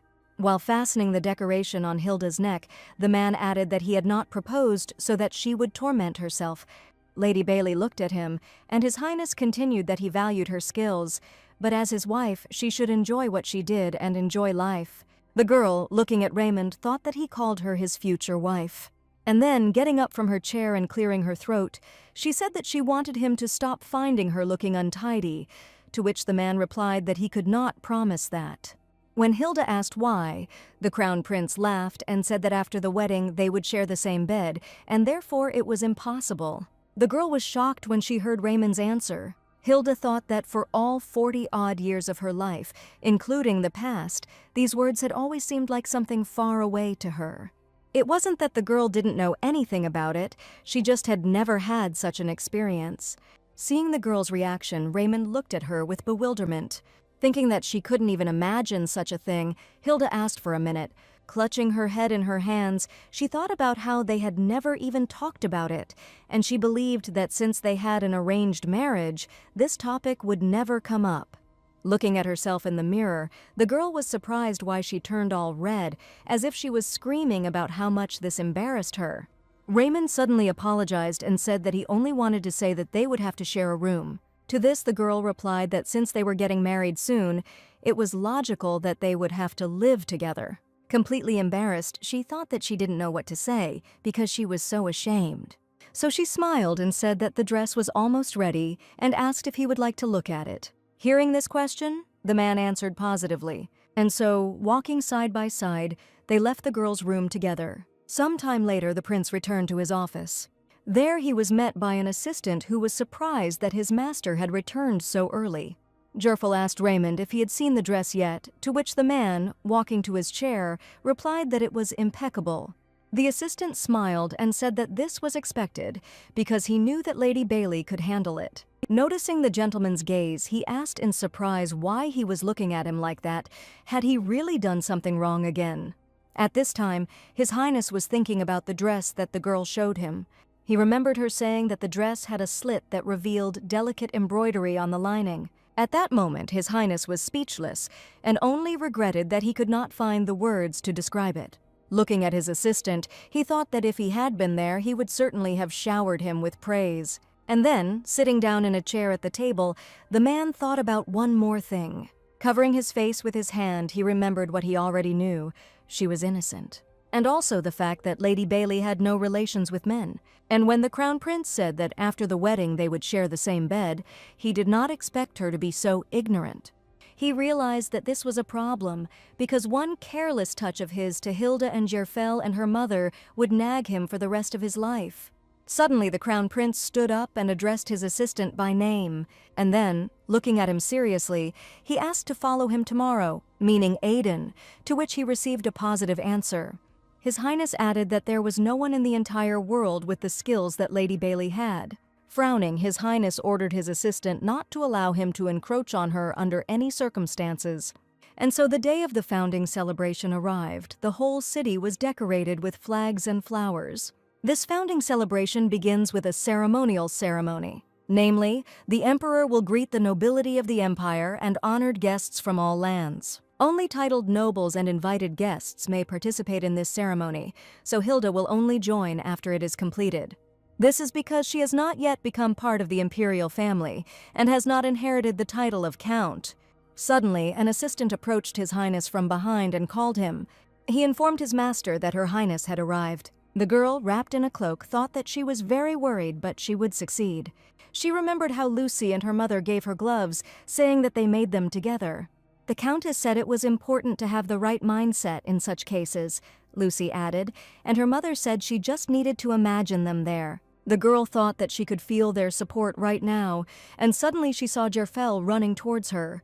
When he reached Hilda and caught his breath a little, he said that he would take her to His Highness, and the girl thanked him in response. To this, the young man replied that if she wanted to thank him, she should ask Raymond to soften his punishment, which greatly surprised the girl, because she did not know that he was punished. At this time, the Crown Prince was nervously walking near the door, waiting for Hilda to approach. Hearing the sound of approaching footsteps, the man turned around. He saw his assistant holding the cloak and Hilda curtsying before him. Looking up at the Crown Prince, the girl was shocked at how handsome he was. His Highness was thinking the same thing, that Hilda was even more dazzling than usual. Putting his arm around the girl's waist from behind, the man reminded her of what they had agreed on. Namely, that he uses a little magic to make her shine, so he asked her not to be afraid. After this, the girl took His Highness by the arm, and the doors in front of which they stood began to open. When the steward announced that His Highness Raymond Glitzen and Lady Hildegard of House Bailey were entering, all the nobles present were surprised. The man and the girl entered the hall, looking at each other and shining with a dazzling light. Although the girl was a little scared, she was dazzlingly beautiful. The nobility of the empire remembered that the founding holiday was associated with one tradition, which had its roots in the myth of the creation of the empire. Namely, that the emperor's first victory in battle was achieved thanks to gloves sewn by his wife's hands, because they brought him good luck. Since then, every year on the day of the foundation, members of the imperial family give their spouses or loved ones a pair of gloves they sewed themselves. This tradition confirms the strength of the imperial dynasty and symbolizes the ruler of the continent. The nobles, seeing the prince's gloves, began to whisper that they looked magnificent.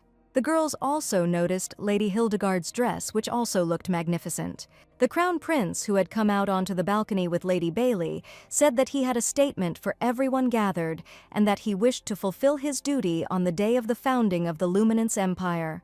And then the man added that he vowed eternal love to Lady Hildegard Bailey in the coming year. All the nobility were surprised. They could not believe that the Crown Prince was actually going to get married. Some of them wondered if the Earl Bailey family even existed and where this young lady came from. At that moment, Prince Aiden of Trigo looked closely at the couple standing on the balcony. The man was thoughtful because he too was interested in where this lady came from. After this announcement, the nobility continued to talk and discuss this news. When Hilda asked Raymond if she had done well, he replied that she had done wonderfully and that she would soon see for herself. After these words, the girl thought for a moment. After all, when they went down to the hall, no one approached them, and the nobility simply glanced at her from afar. When she asked the crown prince this question, he replied that it was most likely because of him. And then, looking at the girl, he added that if he stepped away for a while, someone would immediately approach her. The girl remembered that she had experienced the same strange feeling when the maid came out to meet them. At that time, the crown prince's gaze was not very friendly, and so the maid, seeing this look, was very frightened. The girl remembered that the knight whom Raymond had sent today had treated her with great respect. She looked attentively at His Highness, who was standing next to her. And then she thought that he was always so affectionate with her, but maybe with others he was not like that at all. Hilda tugged at her braid and wondered if they got married, she would ever be able to ask about it. And then Raymond suddenly asked Lady Bailey if she wanted to socialize with others, to which the girl replied that she would not refuse, because they would have to maintain social relations after the wedding. Hilda was very worried, because there would be balls in 3 more days, and she had almost no experience in such receptions. Winking at his bride, he said he would step away for a moment. Hearing these words, the girl was surprised because she did not expect the crown prince to do this. As he walked away, Raymond smiled at the girl, who was slightly frightened, being left alone.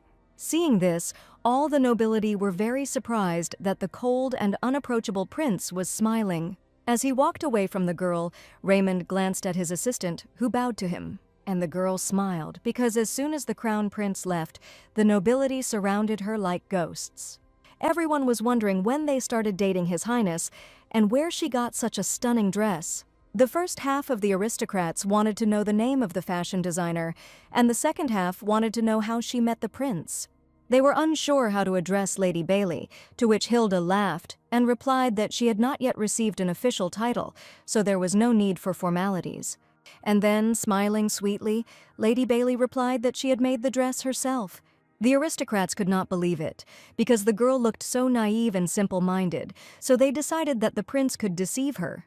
And only then did the girls realize that she had said that she had sewn it herself. The crown prince's aide stood close to Lady Bailey, keeping an eye on her. While the girls were admiring the dress, a frowning aristocrat suddenly approached them. And then, with an evil grin, this gentleman said that it was hard to believe that she had sewn the dress herself. He also added that a simple provincial noblewoman could not have created something like this. Hearing these words, the crown prince's assistant frowned. And His Highness, also listening to what the nobility was saying, turned around and looked to see who dared to say such a thing. Hilda was very surprised, because she had given them a clear and confident answer and did not understand what kind of tone it was. She looked at the aristocrat and wondered if he really didn't understand or was just trying to provoke her. Hilda could not know that this young nobleman had once submitted a petition to the imperial palace and had personally received a refusal from Raymond himself. Laughing, this gentleman added that he was not mistaken, and even if the dress was made by someone else, and she was passing it off as her own, now she would not be able to prove otherwise. And this aristocrat also noticed that the girl looked too young to have such skills. She should have been sewing since childhood, and if the lady had been in his place, she would not have believed it so easily either. And then Hilda heard the familiar voice of the crown prince, who, turning to the man, said that he understood that it was hard to believe, but the girl had not lied to him. As he approached them, Raymond added that a striking example was these gloves, which were made by hand by his dear bride. Showing the glove and hugging the girl to himself, the crown prince added that he would not allow just anyone to sew for him. And His Highness also said that he could not remember the name of this gentleman. With these words, he angered the man. And then, having apologized, the girl turned to the aristocrat and asked him to answer her why he was so sure that this was not her work. Hilda added that if he didn't give a good reason, she would consider it an insult.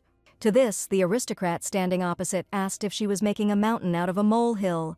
To this, Lady Bailey replied that he had insulted her more than once. And then the girl explained that the first time he doubted her skills, the second time he called her a liar, and the third time he humiliated her family for being provincial. Lady Bailey was angry and asked if the gentleman really believed that no one outside the capital was capable of creating something like this. Hearing all this and seeing the girl's eyes sparkle with anger, the man became frightened and said that he didn't mean it that way. Looking at the angry Lady Bailey, the aristocrats thought that spouses take on each other's traits over time. They also thought that Lady Bailey was not as naive as she seemed, and then suddenly the aristocrat, clenching his fists, asked the girl if she was ashamed. Blushing with anger, he shouted that she was a noble lady and so proud of such a low craft. Hearing these words, the crown prince was shocked and already wanted to answer something. But at that moment, Hilda went towards this aristocrat and asked him to watch his language. Standing opposite the man, the girl clenched her fists and asked him to think before speaking. Hilda added, her eyes flashing with anger, that she was a seamstress, and if the gentleman did not understand what could be said and what could not, then she would have to sew his mouth shut. Hearing these words, the nobleman even recoiled from the girl because he suddenly became afraid. And then he turned around and simply ran away, and Hilda, looking after him, thought that she didn't know why this gentleman was so hostile to her, but calling sewing a low craft was already too much. The crown prince approached the girl and, putting his hand on her shoulder, said that she was amazing. Looking at him, Lady Bailey replied that she was not serious about all this. Kissing Hilda on the forehead, he said that he always thought she was so fragile and smooth. Raymond smiled and added that he now saw a completely different side of her. Hilda was very surprised by these words and thought it was good that he did not misunderstand her. Embarrassed, the girl decided that now she didn't know how to react to this. His Highness was thinking at this time that Hilda seemed to be satisfied with everything, and then he noticed the nobleman who ran away from the girl and was in a hurry to leave the hall. His gaze immediately changed at that moment. It became cold and angry. Looking at his assistant, he ordered him with his eyes to do something, namely, to find out everything about this nobleman, since it was unlikely that this was the first time he had caused a scandal, and he would not leave it like that. Raymond gave Jerfel such a sharp look that he immediately understood his master's intentions. And suddenly, Hilda heard someone ask if His Highness had really fallen in love. This was asked by a man who approached the couple and added that if Lady Bailey had not interceded herself, he would have filed a formal complaint on Trigo's behalf. Hilda saw this gentleman for the first time, but for some reason she thought that it might be His Highness Aiden. After that, the girl looked closely at the prince from the Trigo kingdom. His Highness Aiden was a tall, handsome man with dark hair. Hilda remembered the day when the Emperor and Empress gave their blessing to the marriage. It was then that Raymond revealed that he and Aiden had had a rather complicated relationship for a long time. The girl was surprised because Jerfel told her that they were close, and therefore she thought that they were friends. She explained that his assistant had said this when they had come to look at the gloves, and he had said that it was important for her to know. When Hilda asked Raymond why she and Aiden were not on good terms, the man covered his face with his hand and thought that Jerfel was a little rascal. The crown prince realized that his assistant had said that on purpose because he knew about his plan, but he did not understand why it was necessary to use such a formulation and decided that he would not forgive him for it. When Raymond explained that none of the things Jerfel had told her had happened between him and Aiden, the girl realized that he really seemed to hate him. And then His Highness said that even before his father ascended the throne, wars did not stop. And when the conflict had already dragged on for too long, a treaty was signed between the countries. One of the conditions of this treaty was the obligation of the heirs to the thrones of all countries, upon reaching a certain age, to study at the academy in the center of the continent. Hearing this, Hilda asked if they had met Prince Aiden there, to which she received a positive answer. The textile industry flourished in the kingdom of Trigo, and every time Aiden made a sarcastic remark about his clothes, Raymond said, Hilda, hearing this, did not understand what the crown prince meant when he spoke about barbs. His Highness explained that although he did not want to admit it, they unfortunately had similar tastes, and one time they wore the same tunics, and another time almost identical robes. Aiden constantly made fun of his gloves, handkerchiefs, and other clothes, as if he wanted to prove that his kingdom was superior to their empire, and because of him, Raymond had not given gloves to representatives of other countries for more than 10 years. His Highness also said that every year on the founding day, Aiden would find fault with the sewing technique and keep looking for flaws in the gloves. Hilda listened attentively as the crown prince said that he had stopped sending him invitations 3 years ago, but he still came every year. The girl understood that this was bad, but the reason for their disagreement seemed too cute to her, and she barely restrained herself from laughing. Hilda tried to control herself, but she failed, and she turned away slightly and lowered her head. Raymond, noticing this, asked why the girl's shoulders were shaking and whether she was crying. Worried about Hilda, the man looked at her with concern and stood up to approach her. But then suddenly the girl laughed, and through her laughter she asked His Highness to wait and give her a second. Having calmed down and seeing that Raymond had sat down and lowered his head, Hilda apologized because she had not meant to laugh, and the man replied that since his story had amused her, it meant that there was some value in it. The girl, wiping away the tears that had appeared from laughter, decided that it was better not to say that the reason was too sweet, but still understood something important, namely that Raymond, whom she always considered the ideal and flawless crown prince, could also be an ordinary person. Hilda also saw that he not only cared about the empire, but was also personally interested in the textile industry. Looking at His Highness, the girl thought that before she had never fully understood why he chose her, but now she got to know him a little better. And the crown prince asked Hilda to stay away from Aiden, because he would probably try to charm her. The girl, hearing this, blushed slightly and wondered if the man was jealous, but then decided that this could not be. Raymond suddenly stood up and extended his hand towards Hilda, and then he gently ran this hand over the girl's cheek and stopped at her neck. And at that moment, the man smiled and said that her face was his ideal. At the present time, Prince Aiden greeted Raymond and said that they had not seen each other for a long time. He smiled and added that this year he wanted to give him some sincere advice about gloves. And then, looking at the gloves that were on the crown prince's hands, he admitted that he couldn't. Raymond, his face darkening, suddenly asked whether these were really advice every year. And then smiling, he added that most people would call this not advice, but nitpicking. When he added that this was not just nitpicking but insults, Aiden closed his eyes and said that it hurt him to hear such words from him.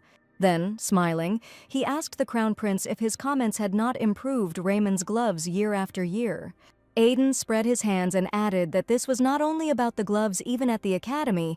His Highness's clothes had changed for the better thanks to him. Hilda, who was watching the conversation between the two princes, felt as if she was left alone, and Aiden at that moment told Raymond that it seemed he had found a bride because of him. Hearing this, His Highness frowned and looked at the Prince of Trigo with displeasure, and he continued to say that he could never have thought that there would be a girl who would be able to generously accept Raymond's immaturity, and he could not even imagine that she would become the Crown Prince's mate. Hilda, who was listening to their conversation, was shocked, and then she felt His Highness's hand rest on her waist. Raymond, pulling the girl towards him, said that she was not only generous, but also beautiful. Hilda looked at all this and wanted to cry, because two grown men were behaving like children. She felt like a kindergarten teacher caught in the middle of a squabble among teenagers. Looking back, the girl saw Jerfel standing nearby with his back to her and mentally asked him to save her, and the Crown Prince's assistant stood with his back turned because he couldn't hold back his laughter. At this time, Hilda heard the question that Aiden asked her about whether she had sewn the gloves for His Highness, and answered positively. And then Raymond apologized to the girl and officially introduced her to Prince Aiden of Trigo. The girl curtsied and said she was pleased to meet her, and the man bowed his head and replied that it was an honor for him. And then the Prince of Trigo asked if he could take a closer look at the gloves, if she and His Highness did not mind. Hearing this, Hilda thought that he was the first to retreat, and if a person was able to argue with Raymond on equal terms, then he was very proud. The girl realized that since Aiden didn't continue, it meant he was truly interested in how the gloves were made. Raymond didn't answer, but simply began to silently remove the glove from one hand. When Hilda asked if she could show them to him, the Crown Prince answered positively and added that Trigo was an allied kingdom. And then, smiling at the girl, he added that this could be useful for her future. The girl looked at His Highness with surprise, because she did not understand what he was talking about. But then it dawned on Hilda that the kingdom of Trigo was famous for its fabrics, especially velvet and gold threads. And she also remembered that the velvet from which her dress was made was also cut. And although the prince is not on the best of terms now, Geoffrey said that even in the midst of the war, the alliance between the Lumen Empire and Trigon was never broken. After the peace treaty, Lumen developed military power and squad technology, and Frigo developed textile culture, thanks to which both countries prospered together. And the main thing that Hilda remembered was that Jeff said that Raymond was generous to those who have talent. The Crown Prince's aide also told her that both princes had equally high grades at the academy, and Hilda realized that perhaps they were rivals, but also sworn enemies. At this time, Aiden looked at her gloves and asked how she came up with such an idea. He hovered over the girl and explained that he meant a separate thumb, and most people just cut out the shape of the hand, but she did it differently and he was interested in why and how. When the girl was already thinking about answering something, Raymond put his hand on Aiden's shoulder, smiled, and said that it was a state secret. The Prince of Trigo, hearing this, looked at the Crown Prince with surprise. Hilda was also surprised by Raymond's words, because she didn't think it would be a secret. Suddenly Aiden smiled and asked His Highness if he could ask a question. And then he added whether Raymond was taking revenge for everything that happened before or was being serious. Smiling ominously, the Crown Prince answered Aiden's question by saying that it was both. Hilda, listening to the men's conversation, only smiled mentally, but in her opinion, both principals behaved like little children. The second day of the banquet arrived, and as soon as Hilda entered the hall, yesterday's aristocrats approached her. Looking at the girl, they noticed that her dress was simply amazing today. The noblewomen particularly noted the exquisite decoration of the neckline and said that it was the finest work, and Hilda, having thanked them, thought that she had simply remade an old dress. The aristocrats asked the girl with admiration to tell how she did it, and added that they would like to invite her for tea before the wedding. Hilda just smiled back at them, because during the second day of the banquet, she had realized several things. And then suddenly the girls heard someone come up and tell the ladies that that was all. It was Jerfel, who added with a smile that if they wanted to make an appointment with Her Highness, they should contact him. At this moment, Hilda learned that the Crown Prince's assistant had a title, and when the ladies said goodbye after Jerfel's words, she realized that his influence was much greater than she had assumed. Looking at the young man, the girl thought that she had not noticed it because of his relaxed behavior, although it was not surprising, since only high-ranking nobles could accompany members of the royal family. At this point, Aiden approached them, asking Lady Bailey if she was enjoying the banquet. And then the man added that her outfit today was also incredibly beautiful, and asked if she had embroidered the pattern on the neckline herself. Then Hilda learned the most important thing, that the prince from Trigo still wouldn't give her a break. The girl remembered that since yesterday, he had been taking every opportunity to ask her about her clothes. Hilda was amazed by his determination and obsession, and now she understood why Jerfel called him a close friend of Raymond. However, this time she was again unable to talk to Aiden, because His Highness approached them and, turning to the girl, said that His Majesty wanted to see her. Hilda was very surprised, and looking at the Crown Prince, asked whether she needed to go right now, to which she received a positive answer. Aiden, in front of whom Raymond stood, thought that he shouldn't lie so openly, because it was noticeable, and Hilda realized that the Crown Prince again did not let him approach her. And then suddenly the Prince from Trigo put his hand on His Highness's shoulder and asked him to wait a minute. Aiden leaned over him and smiled, asking if he was really going to continue in the same spirit, to which he received a positive answer. When the man said that he hadn't even done anything, Raymond replied that it wouldn't hurt to be on the safe side, and then, addressing the girl by name, His Highness took her by the shoulder and said that they needed to go. Hilda turned to look at Aiden and wondered if he really needed to go that far. She also remembered that Raymond had said that the prince from Trigo liked her face, but, to be honest, the girl didn't think that he saw a woman in her. Hilda decided this because all his questions concerned clothes and not her herself, and the girl also realized that even if Aiden had some feelings for her, it would not have mattered at all. Raymond and Hilda walked down the corridor towards the exit, and the aristocrats they encountered along the way greeted them. Lady Bailey looked at the man walking next to her and was surprised. After all, His Highness walked with his head down and his brows furrowed, and his gaze was cold. Hilda thought that she and Raymond were bound by a contract. Their relationship was mutually beneficial, and it would not be terminated. At that moment, the girl again remembered the scene from her childhood, where the prince hung his uncle on the wall. After this, Hilda decided that their contract would continue unless Raymond himself wanted to terminate it. When they went out onto the balcony, His Highness, holding the girl's hand, suddenly asked if he was going too far. Lady Bailey didn't understand what he was talking about, so Raymond explained that he was asking about his behavior towards Aiden. Surprised, Hilda replied that, to be honest, there was a reason for that. Approaching the railing, the girl added that she wondered if everything was okay, since he was a guest after all. Upon hearing this, the Crown Prince asked in surprise if she was worried about him. Hilda asked anxiously if she had interfered where she shouldn't have, to which she received a negative answer. And then, looking at the girl, the man added that her concerns were understandable, but there was nothing to worry about. Raymond explained that he and Aiden were using each other. Hilda was very surprised to hear this and asked how they did it.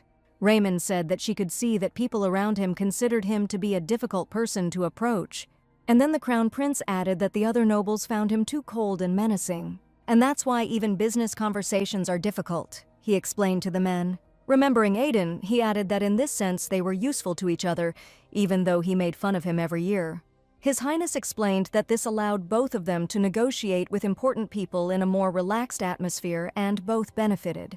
Hilda looked at the men and clarified that they were having a mutually beneficial relationship, to which Raymond agreed and added that this was how they were demonstrating to everyone how strong the alliance was between the Luminan Empire and Trigo. Smiling at him, the girl said that now everything became clear to her. And then she asked if Aiden thought the same, to which the prince answered in the affirmative and added that this is exactly why he behaves this way, although the moments where they hurt each other's pride are not feigned. Hearing this, the girl laughed and decided that they were both still cunning. To this, Raymond said that it couldn't be any other way with Aiden, because he was one of the few who made him give his all and the one who showed him what defeat tasted like.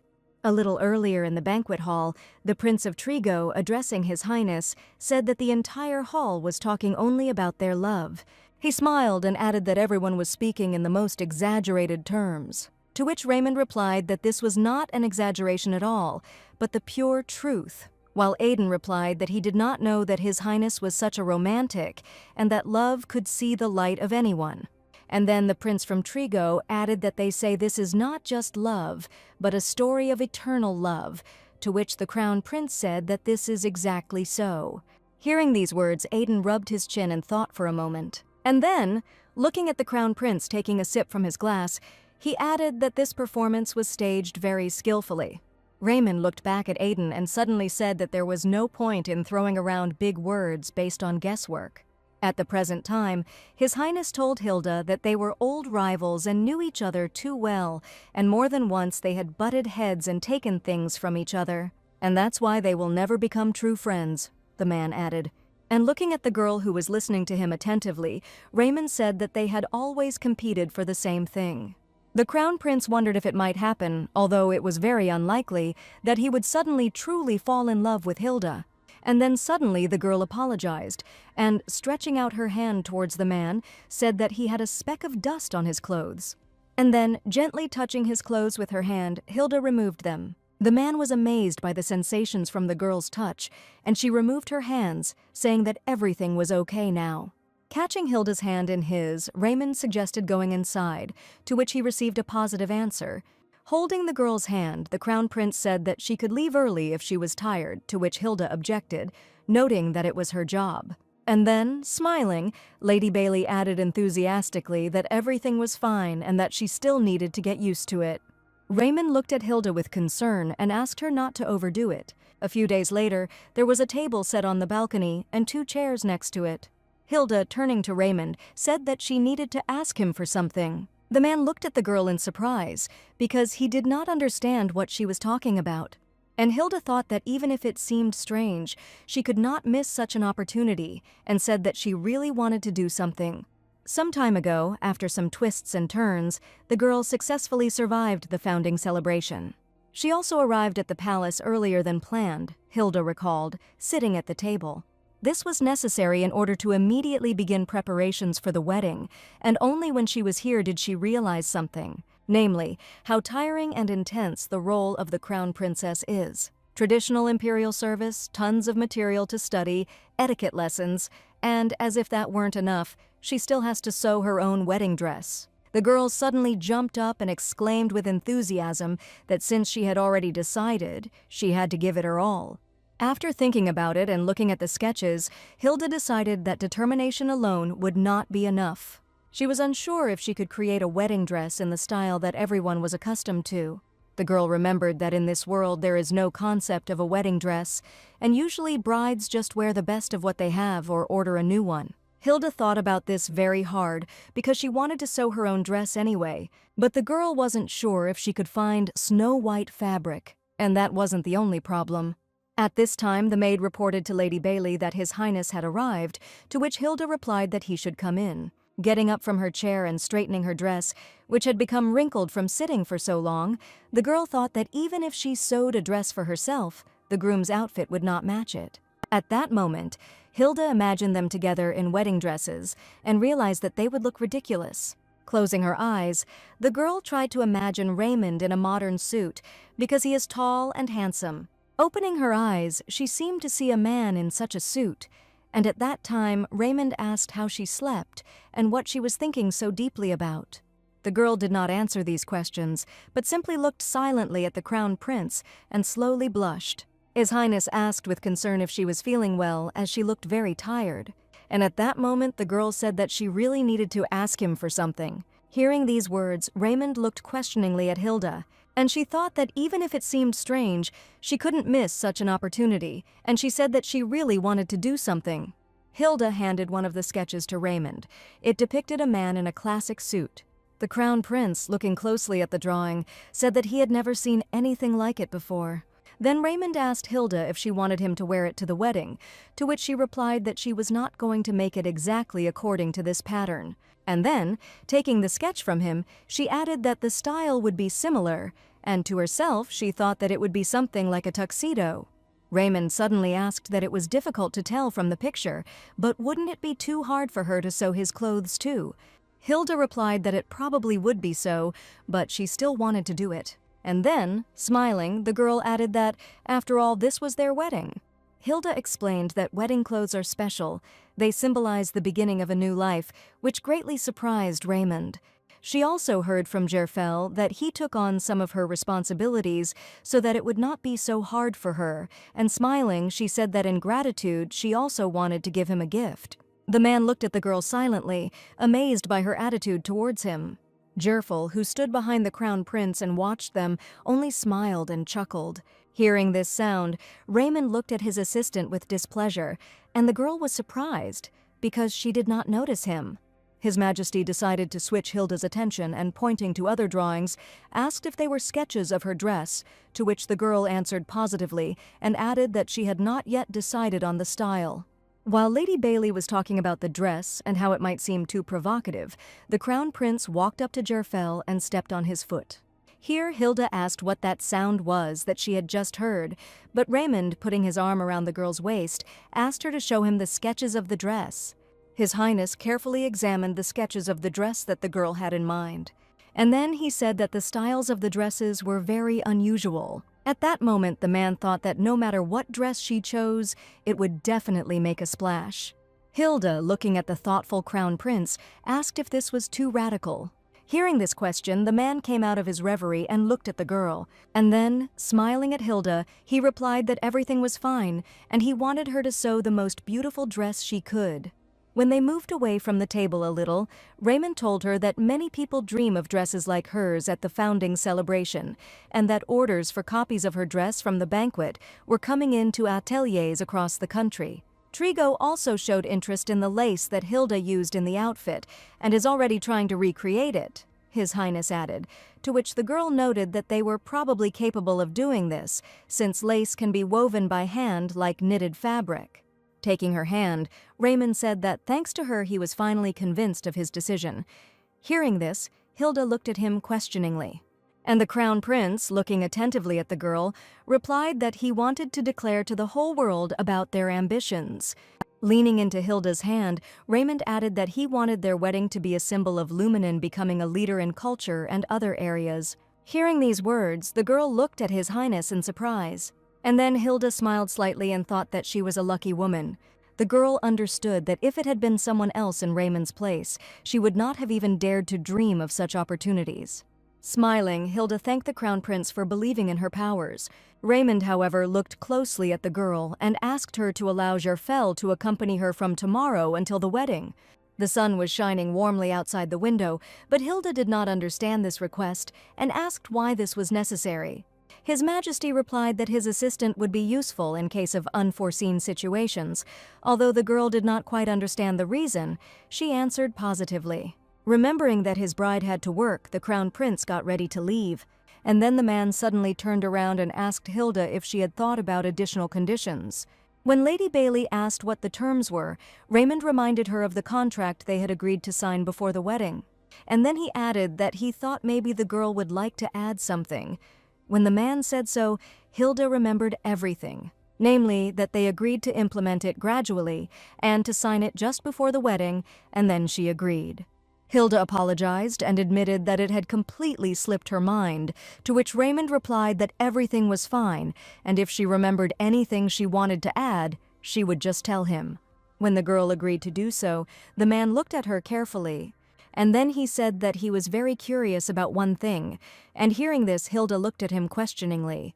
And Raymond, holding out his hand to her, asked where she had learned to make the lace that was on her dress. His Highness added that the pattern was very strange and that she had brought a lot of lace with her, which surprised him greatly. The girl remembered that when she was reborn in this world and started sewing, she realized that materials and fabrics were hard to come by, so she made lace and small decorations little by little. Thinking that she could not tell the whole truth to the Crown Prince, Hilda replied that when she was little, she liked to play with threads and somehow accidentally began to weave lace. The girl told Raymond, who was looking at her, that she kept making them one after another and over time they accumulated. His Highness thought for a moment and then said that they were quite rare. The Crown Prince then asked her why she hadn't sold them to a fashion boutique, to which the girl replied that she had tried to do so. Hilda felt embarrassed to remember, but when things got bad, she went to the boutique to earn at least a little money. The owner of the boutique was delighted with the beauty of the lace.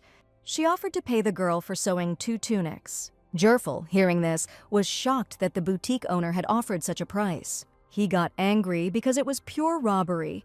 Even he could see at first glance how high quality the work was, and he was outraged that it was valued at 2 tunics.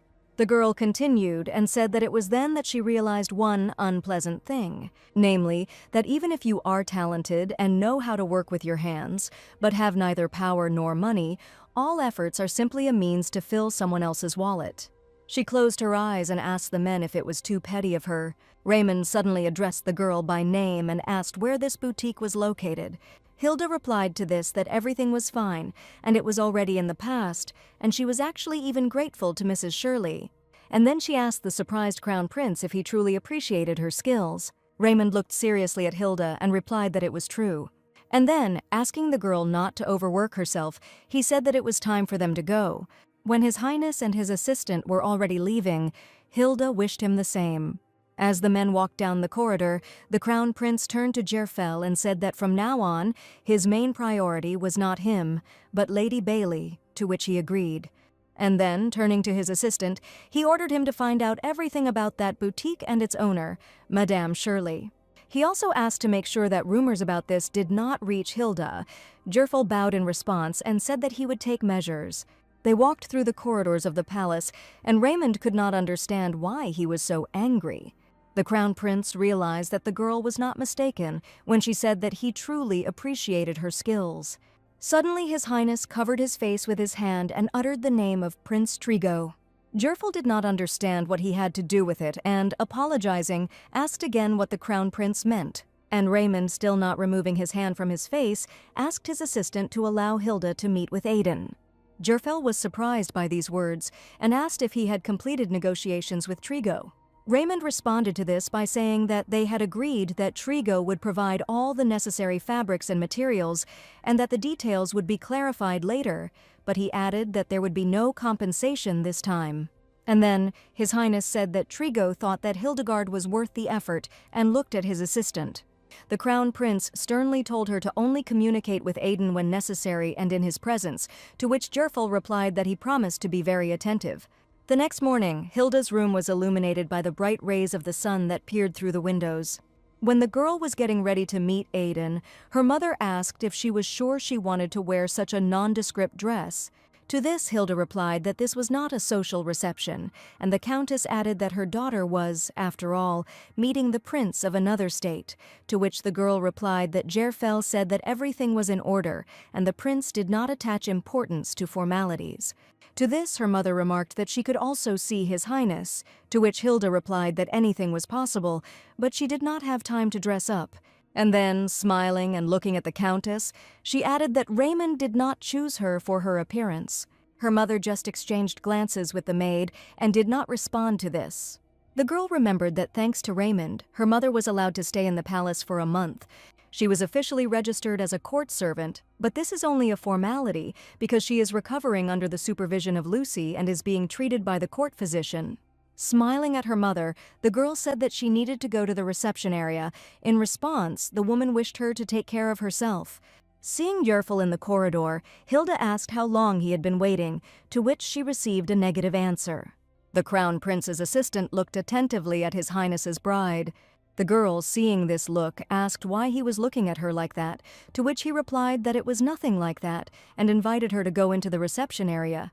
When they entered there, Hilda turned to Jerfel, who remained at the door, and asked him to tell her when Prince Aiden would arrive, and in the meantime she would start the patterns. Upon hearing this, the young man asked if she had already chosen the style of the dress. Smiling at him, the girl answered this question positively. Hilda got to work and spread a huge canvas of fabric on the table. Jerfel stood silently at the door and watched Her Highness closely. Hearing footsteps, he turned around and saw the prince from Trigo approaching the reception room. When Jerfel wanted to inform Lady Bailey that the prince had arrived, he suddenly covered his mouth with his hand. And then, with a wink, Aiden told the young man that he simply wanted to watch Her Highness work for a while. Wiping his mouth with his hand and looking at the prince from Trigo with hostility, Jerfel thought that this would not harm the girl. Smiling, he asked Aiden what he would get in return, to which Aiden replied that he would tell him later. Then the assistant added that he was taking him at his word, and hearing this, the prince thought that he was very cunning. Aiden, holding his chin in his hand, prepared to watch Lady Bailey closely. Watching the girl lay out the fabric, he thought he was wondering how talented this pearl found by the Luminan Empire was. And Hilda, taking a ruler and chalk, began to draw with concentration directly on the fabric. The girl was so engrossed in her work that she didn't notice anyone or anything. Aiden, watching her, became more and more serious because he did not quite understand what Lady Bailey was doing. And suddenly he smiled and told Jerfel that now he understood why Raymond was so fascinated by the girl. The young man, hearing this, thought that Aiden was weak for such things. He remembered that the crown prince's tastes were completely identical to those of the Prince of Trigo, and also, when Jerfel used to look at His Highness's outfits, he thought about how similar their style was.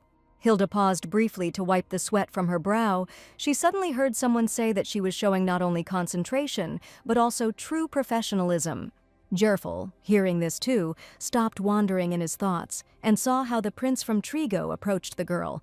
At that moment, Aiden asked what she was drawing now.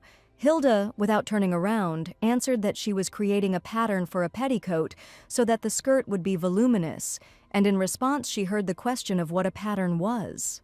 When the girl explained that this is a drawing of clothes, first you take measurements, then you make a pattern, and then you can sew it to fit your figure without the hassle of trying it on, the same voice asked how the skirt becomes voluminous. To this, the girl replied that if she put on a skirt, then due to the weight and tension of the fabric, it would not hold its shape beautifully. Hearing Her Highness explaining to Prince Aiden, not realizing that she was speaking to him, Jerfel clutched his heart and desperately asked him not to say anything. Hilda decided to use an example to show how it would look on fabric. And then suddenly she stopped and realized that she didn't know who she was talking to. Turning around, the girl was surprised to see the prince from Trigo standing behind her, and when he saw the girl's reaction, he asked what happened and whether he had interfered. Lady Bailey, in shock, did not know what to answer. Lady Bailey curtsied to the Prince of Trigo and apologized for not noticing his arrival. Hilda remembered that she had told Jerfel to tell her when the prince arrived, and she looked at him in bewilderment. The Crown Prince's assistant felt ashamed and regretted what he had done to Her Highness, looking at her innocent face. The Prince of Trigo, giving the girl a handkerchief and smiling, said that everything was fine and asked her not to worry. And then he suggested that Her Highness call him simply by his first name. The girl, taking the handkerchief, smiled back and said that it would be too familiar. Suddenly, Hilda turned to Jerfel and asked him to go to Lucy and bring her the scarf she was embroidering. The young man, when he went to get the handkerchief, thought that Lady Bailey was probably going to give it to Aiden and whether he should stop her. Here he remembered His Highness's words that from now on she was his top priority, and so Jerfel decided that he should carry out His Highness's will. Meanwhile, Hilda asked Aiden about the fact that this time Trigo had agreed to provide materials. To this the man responded positively and added that it was an honor for them to help in the noble cause that the beautiful hands of Lady Bailey were doing. Hearing this, the girl decided that she and Raymond really were similar. Wiping away her sweat with a handkerchief, Hilda said she had a question for him, to which Aiden said she could ask. When the girl said she was going to use satin, the prince from Trigo was very surprised that she knew about it. And Hilda, putting down the scarf, added that she was looking for a fabric that was as close to Snow White as possible. And then, smiling and looking at the man, the girl asked if it was possible. To this question, Aiden replied that satin is a very little-known fabric even in Trigo, and so he asked a counter-question about how she knew about this fabric. At this time, Jerfel met Lucy, who gave him the handkerchief. And then, turning to him, she asked if he was sure that it was possible to leave Lady Bailey like that, since she was left there alone with Prince Aiden. The young man thought for a moment, and replied that it was probably nothing to worry about, since Her Highness had told him to come here. And then suddenly he heard a familiar voice, which asked where it was. Nothing to worry about. Taking the young man by his clothes and dragging him along, His Highness said that he was to blame for trusting him, and the young man asked if he should not be at the meeting. When Raymond remarked that he now knew how Jerfel behaved in his absence, he said that the Crown Prince himself had ordered that Her Highness's words be put first, to which the man replied that safety came before words.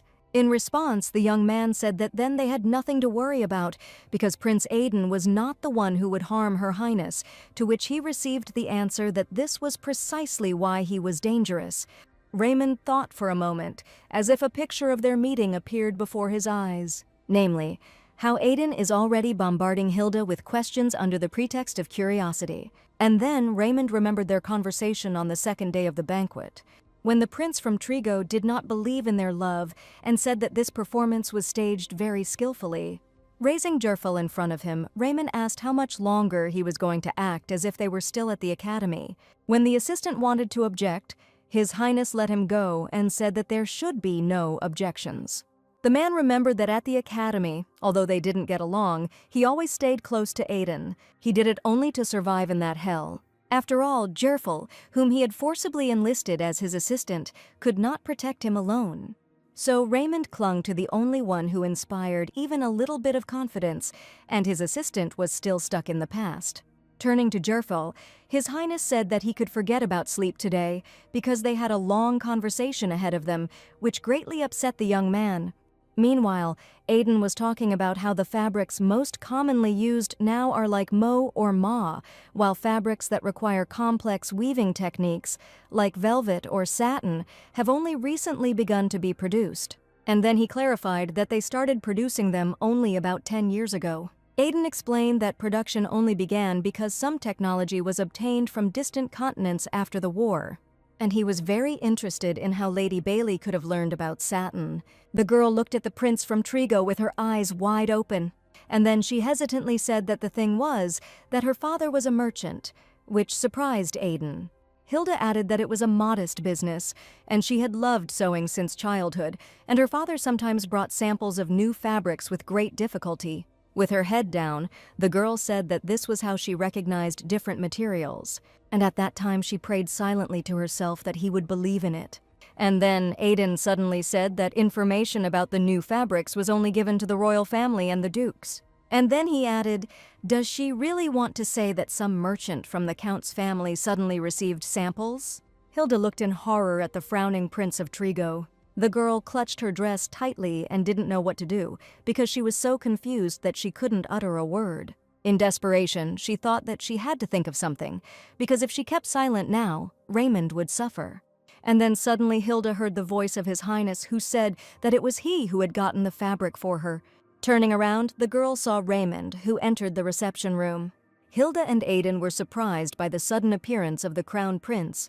As he approached them, His Highness asked if the Prince of Trigo also found it strange, to which he replied that he was simply surprised to learn that the girl's father was not a major merchant. And when Aiden asked if Raymond had really gotten the fabric, he answered positively and, going up to Hilda, hugged her, adding that he did it because he had loved her for a long time. His Highness explained that he had asked for the specimen to be given to the late Earl of Bailey in his name, so as not to embarrass her personally, to which the Prince of Trigo asked if he had given such a rare thing out of love. And when he added that it was more than 5 years ago, Raymond only gave him a displeased look.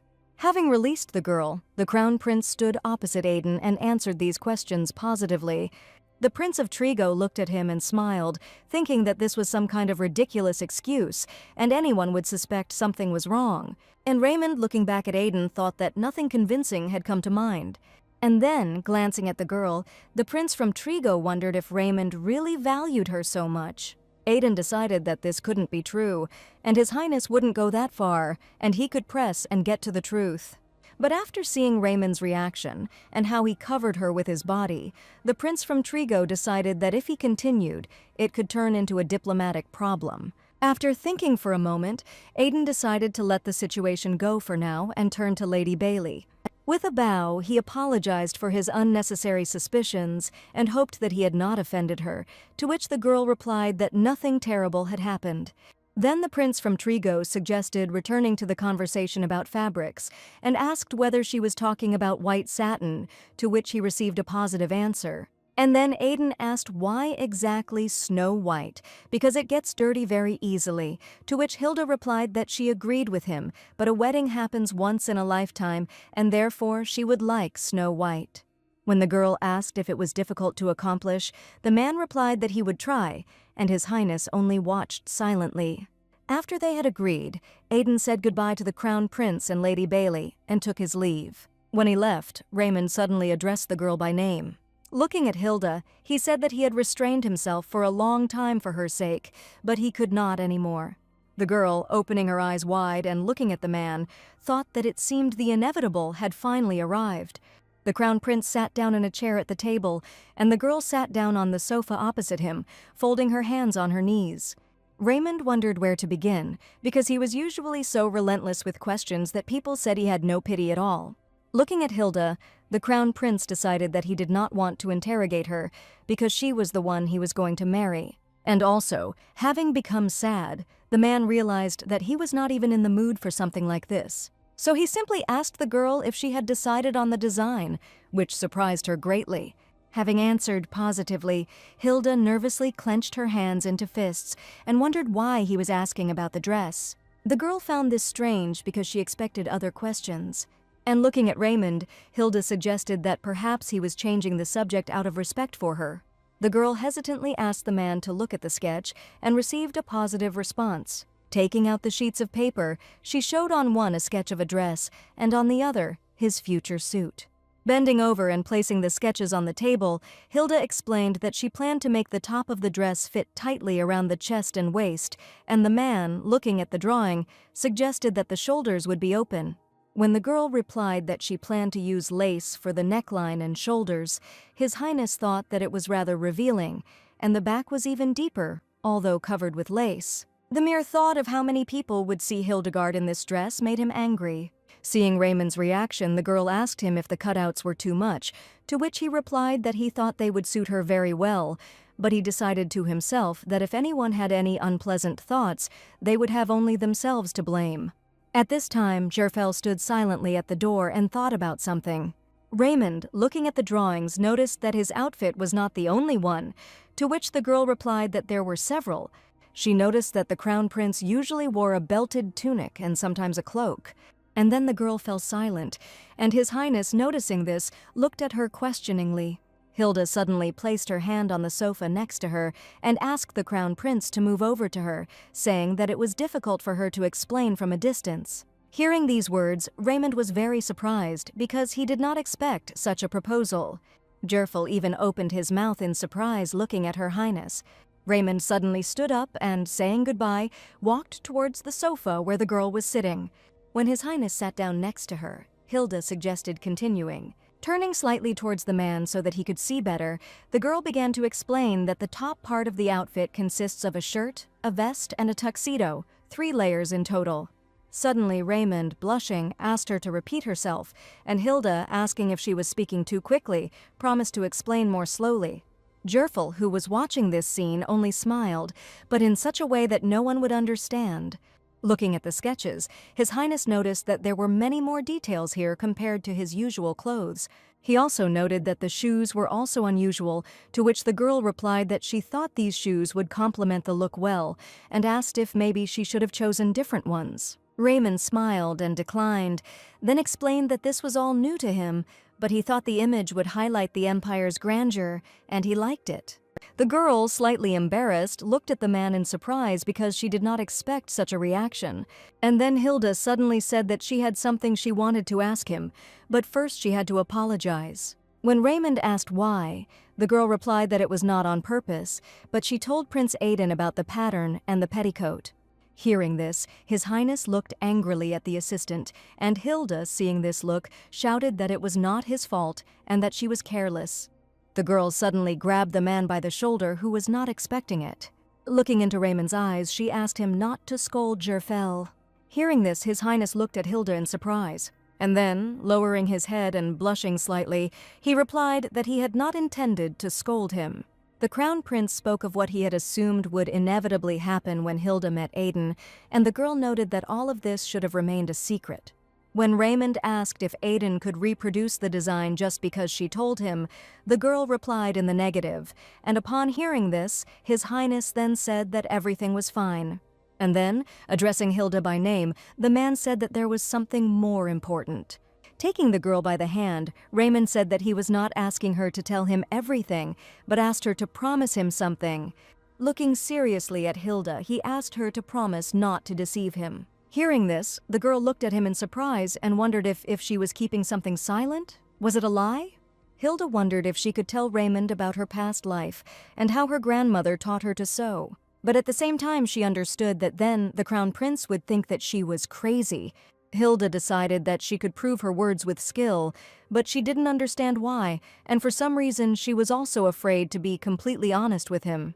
And the girl answered His Highness that he was not pestering her with questions. To this, Raymond said that, apparently, she had her own reasons for not talking. Kissing Hilda's hand, the man added that if she was not lying, he would close his eyes to the omission, but asked her not to put herself in a position where he could not protect her. Stroking the girl on the cheek, Raymond said that as her contract partner he was obliged to do so.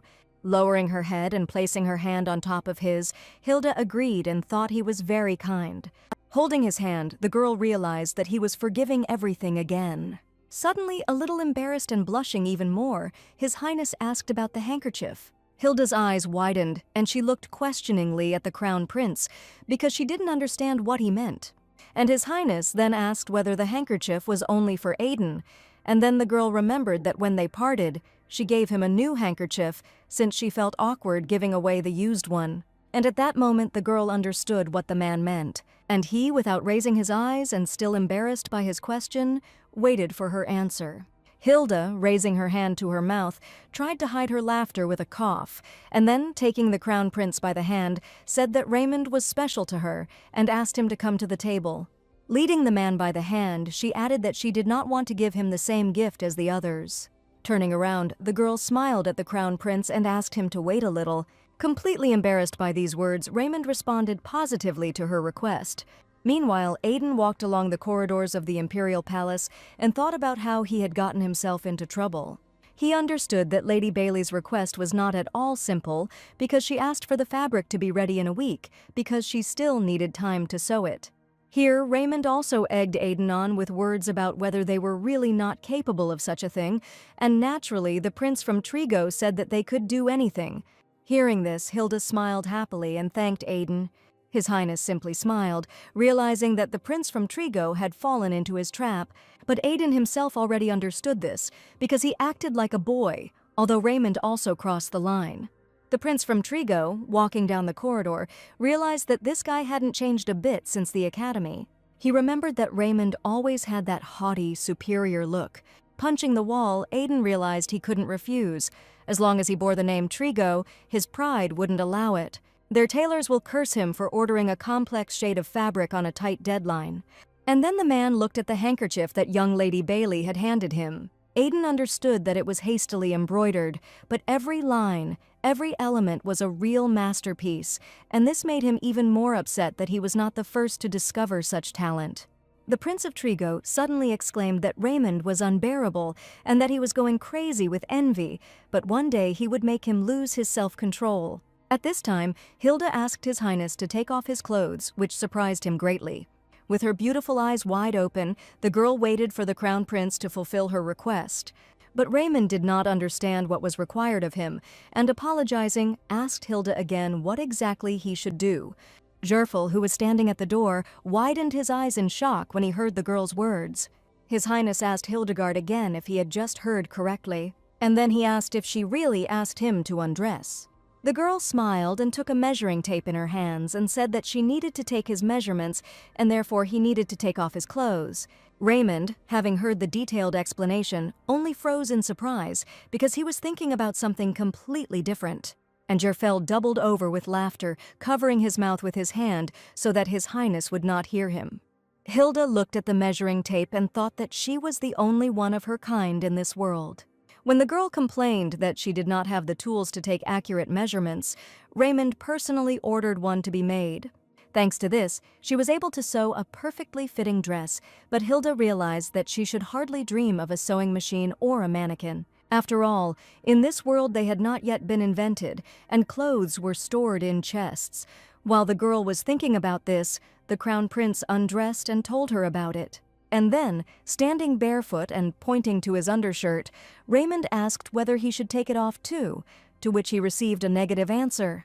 Hilda, looking at His Highness, thought that he was very tall and that everything needed to be measured as accurately as possible because the jacket and trousers would have to be sewn from scratch. Approaching the man, the girl, having passed the measuring tape behind his back, decided to start with the chest circumference. Feeling Hilda's touch, Raymond felt awkward and began to blush. The girl, carried away by the measurements, thought that in appearance he simply seemed to be fit, but now that she took measurements, she realized that his muscles were perfectly developed. Hilda measured the Crown Prince with concentration, not paying attention to his face. She thought that the tuxedo would fit His Highness simply impeccably. The girl reached the back and, lowering the tape along the spine, ran her hand along it to firmly apply it to the back. And at that moment, Raymond became very embarrassed and blushed from the pleasant touches. When the girl finished measuring her back, His Highness turned around and looked at her, and Hilda continued to take measurements with concentration, not noticing anything around her. Looking at the girl, His Highness thought that she was absolutely calm. The Crown Prince also asked himself why he felt so awkward, and suggested that it was probably because it was the first time he had been in such a situation. Meanwhile, Hilda threw a measuring tape around his neck, intending to measure it. And then suddenly the girl stumbled and screamed, but she didn't fall. She just buried her face in the Crown Prince's broad chest. Although the man didn't expect this, he still hugged the girl to keep her from falling. Hilda looked up and apologized to Raymond, adding that he was too tall for her.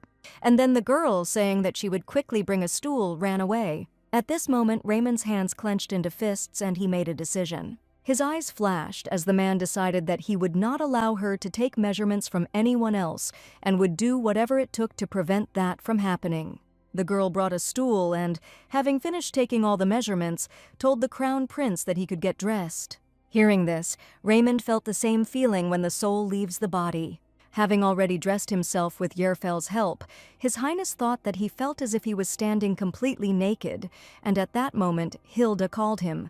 The girl asked the man not to lose weight or gain weight, so that his muscle mass would remain the same as it is now, because if the parameters change, the suit could become tight or, on the contrary, hang, and this would look bad.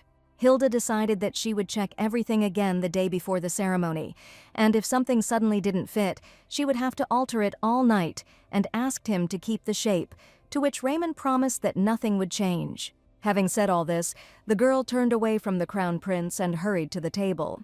Watching her go, Raymond thought that usually she blushed all over, but today the roles were reversed. The girl, smiling and writing down the measurements, thought that now with these notes, everything looked even more ideal. She was very excited and was already imagining how luxurious the costume would be. Having laid out the large sheet of paper that the crown prince had given her, Hilda decided to start with the pattern straight away and, since she had no template, to use the auxiliary lines to draw the curves. Lost in her thoughts, the girl suddenly heard His Highness calling her, and turning around, she was surprised that he was still there. Raymond, looking attentively at the girl who had turned around, suddenly realized that in that moment she had forgotten about him. And then His Highness came closer and placed his hand on the table. Then he leaned over Hilda, gently running his other hand over her cheek and looking into her eyes. At this time, the girl's head was still filled with thoughts about how to make a pattern, cut the fabric, order materials, and much more. And so at first Hilda just looked at the man with confusion. And then it dawned on her what position they were standing in, and the girl suddenly became embarrassed and blushed. After all, she thought that this pose seemed to hint at a kiss. Was Raymond really going to do it? Seeing Hilda's reaction, the man thought that she had become herself again. The crown prince said that it was already evening, and if she started now, she would go to bed again in the morning. To this, the girl replied that she would only work a little bit and then would definitely go to bed. When His Highness, smiling, asked if this was true, Hilda answered in the affirmative. Kissing the girl's hand, Raymond suddenly asked permission to kiss her goodnight, as a groom. Hearing this, Hilda blushed very deeply and, looking at the man, wondered where this conversation even started. If she refuses, he won't insist, and on the other hand, they will soon get married. Looking at Raymond, she understood that it was wrong to just reject her own fiancé. At that moment, the girl realized that she couldn't say no when he looked at her like that. When Raymond called her by name, she shyly answered yes to his question about a kiss. Hearing the permission, His Highness approached, put one arm around her waist, and leaned down to touch his lips to her closed eyes. For some time, the man stood there, hugging the girl and kissing her. And then, pulling away, Raymond whispered to Hilda his wishes that she would have the sweetest dreams. Hearing these words, the girl opened her eyes wide in surprise. Having wished this, the crown prince turned around and walked decisively towards the exit, leaving an embarrassed Hilda to watch him go. When Raymond left, the girl, unable to bear it, fell to her knees near the table. His Highness, accompanied by his assistant, walked along the corridor. But having moved away from the reception area, the man suddenly grabbed the wall. And then he dropped to one knee, covering his mouth with his hand and thinking that he had gone crazy. At this point, a very embarrassed Hilda sat on the floor in the reception area and wondered what the hell had happened. And Raymond, still covering his mouth with his hand and blushing deeply, asked himself how it had come to this. He suddenly realized that the wall he had worked so hard to build had collapsed. And at that moment, the crown prince remembered his first meeting with Lady Bailey and understood something. Namely, that his curiosity eventually grew into interest in the girl. And this sprout took root in the corner of his heart and blossomed. Raymond was still sitting thoughtfully on one knee. And then I decided that it seemed like it was time to admit the truth. And at that moment, he remembered Lady Bailey smiling happily, picking flowers. And also how it pleased him to watch her and feel that she really liked it. Remembering all this, Raymond realized with horror in his eyes that he was not indifferent to Hilda. At this time, Jerfel stood not far from the crown prince and did not understand what was happening to his master. And then he heard a sound and looked towards the bell on the tower, announcing the evening. And His Highness, who was sitting with his back to his assistant when he heard the bell, had some not very pleasant memories. Namely, how he was on his knees. Even though he was entangled in some kind of dark magic, he stretched out his hand towards the boy and tried to tell him something. When the man placed his hand on the young crown prince's neck and spoke the words, Raymond froze in shock. It was this scene that Raymond remembered as he knelt in the hallway with his head down. Jerfel looked at His Highness's back with concern and called out to him. Suddenly, Raymond stood up abruptly and, turning to his assistant, said that they needed to go. There was still work to do. Jerfel looked at his master in surprise, but remained silent. And then, having said that he agreed with the crown prince, he began to catch up with him. A week later, the imperial palace still stood, illuminated by the bright sun. Through the reception room window, one could see Hildegard going about her business. At this time, the girl was thinking about Raymond and how he had been acting strangely lately. No matter how busy he was, he always found time to drink tea with her and talk about trifles. But now he had become silent and was visiting her less and less often. This morning, when they were drinking tea together, the girl looked at him carefully and noticed something. Namely, that he was very thoughtful and had dark circles under his eyes. Holding a mug of tea in her hands, the girl assumed that His Highness was not sleeping well. While sharpening her scissors, Hilda decided that the Crown Prince was simply fulfilling his duties as a groom and was not obliged to talk to her at all. Jerfel, who had been standing at the door all this time, even began to doze off, and Hilda thought that His Highness's strange and depressed mood was not giving her any peace. Suddenly, she remembered how a week ago Raymond had kissed her goodnight, as a groom. And then the girl wondered if all this was because of that incident. And then she called Jerfel by name so unexpectedly that he even got a little scared. Holding the sharpened scissors in her hands, the girl turned around and asked him if Raymond had been sleeping poorly lately, to which she received the answer that he slept very little.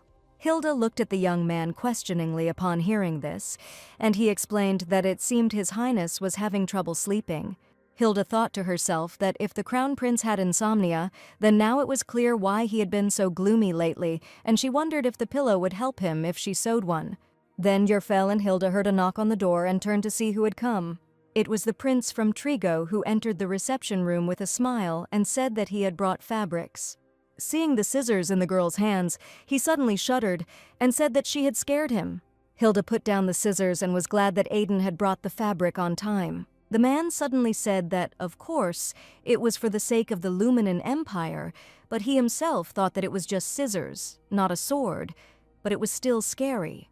At this time, the servants who arrived with the prince from Trigo began to bring in the chests. Opening one of them, Aiden said that here were all the materials she asked for, as well as the buttons she mentioned. Looking at everything that had been brought in, Hilda thought that she had been a little worried. After all, there were no buttons in this world yet. But it had turned out even better than expected. And then, opening another chest, the girl suddenly looked at the man with bewilderment. She asked Aiden what it was, to which he bowed and replied that it was a gift for her. The girl was surprised, and usually she wouldn't pay attention to it, but now she is the Crown Princess, and she needs to be careful with gifts. Therefore, Hilda replied that she appreciated the prince's generosity, but could not accept it, since she had no right to accept anything without His Highness's consent.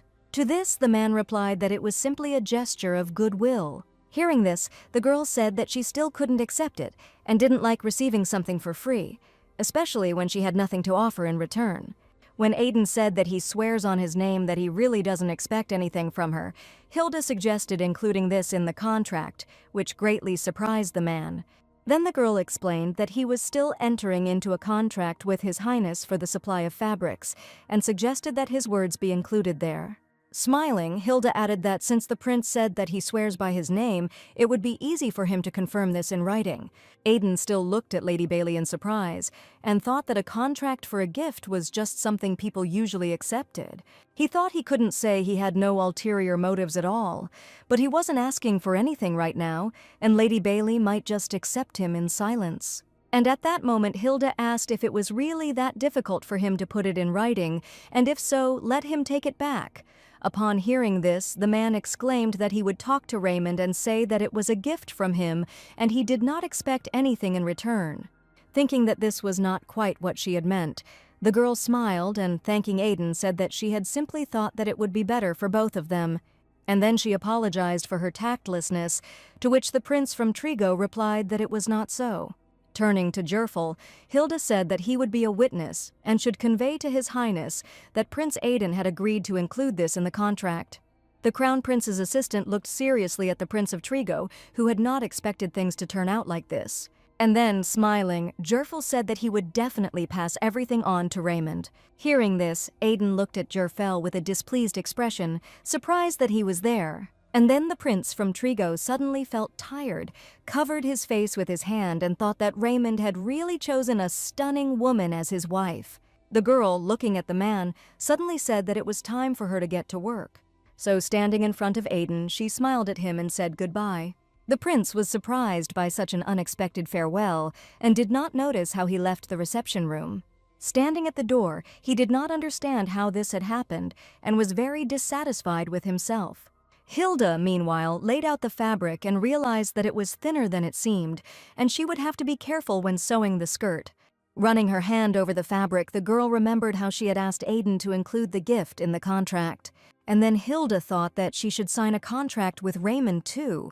Looking at Jerfel, the girl asked him to tell His Highness to find some time this evening when he finished his business. It was late evening. The moon and bright stars had already appeared in the dark sky.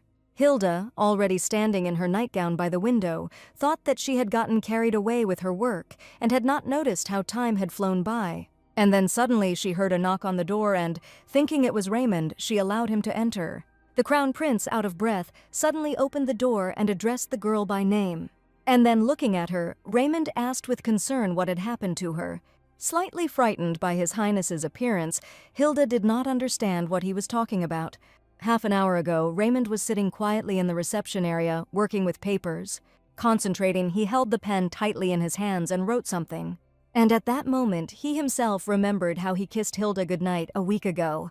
Raymond looked very thoughtful and sad at this time. Jerfel, watching the gentleman, thought that he had started doing his own thing again, although before he had always strictly separated work from everything else. And the crown prince's assistant was also wondering when the right time would be to report Her Highness's request.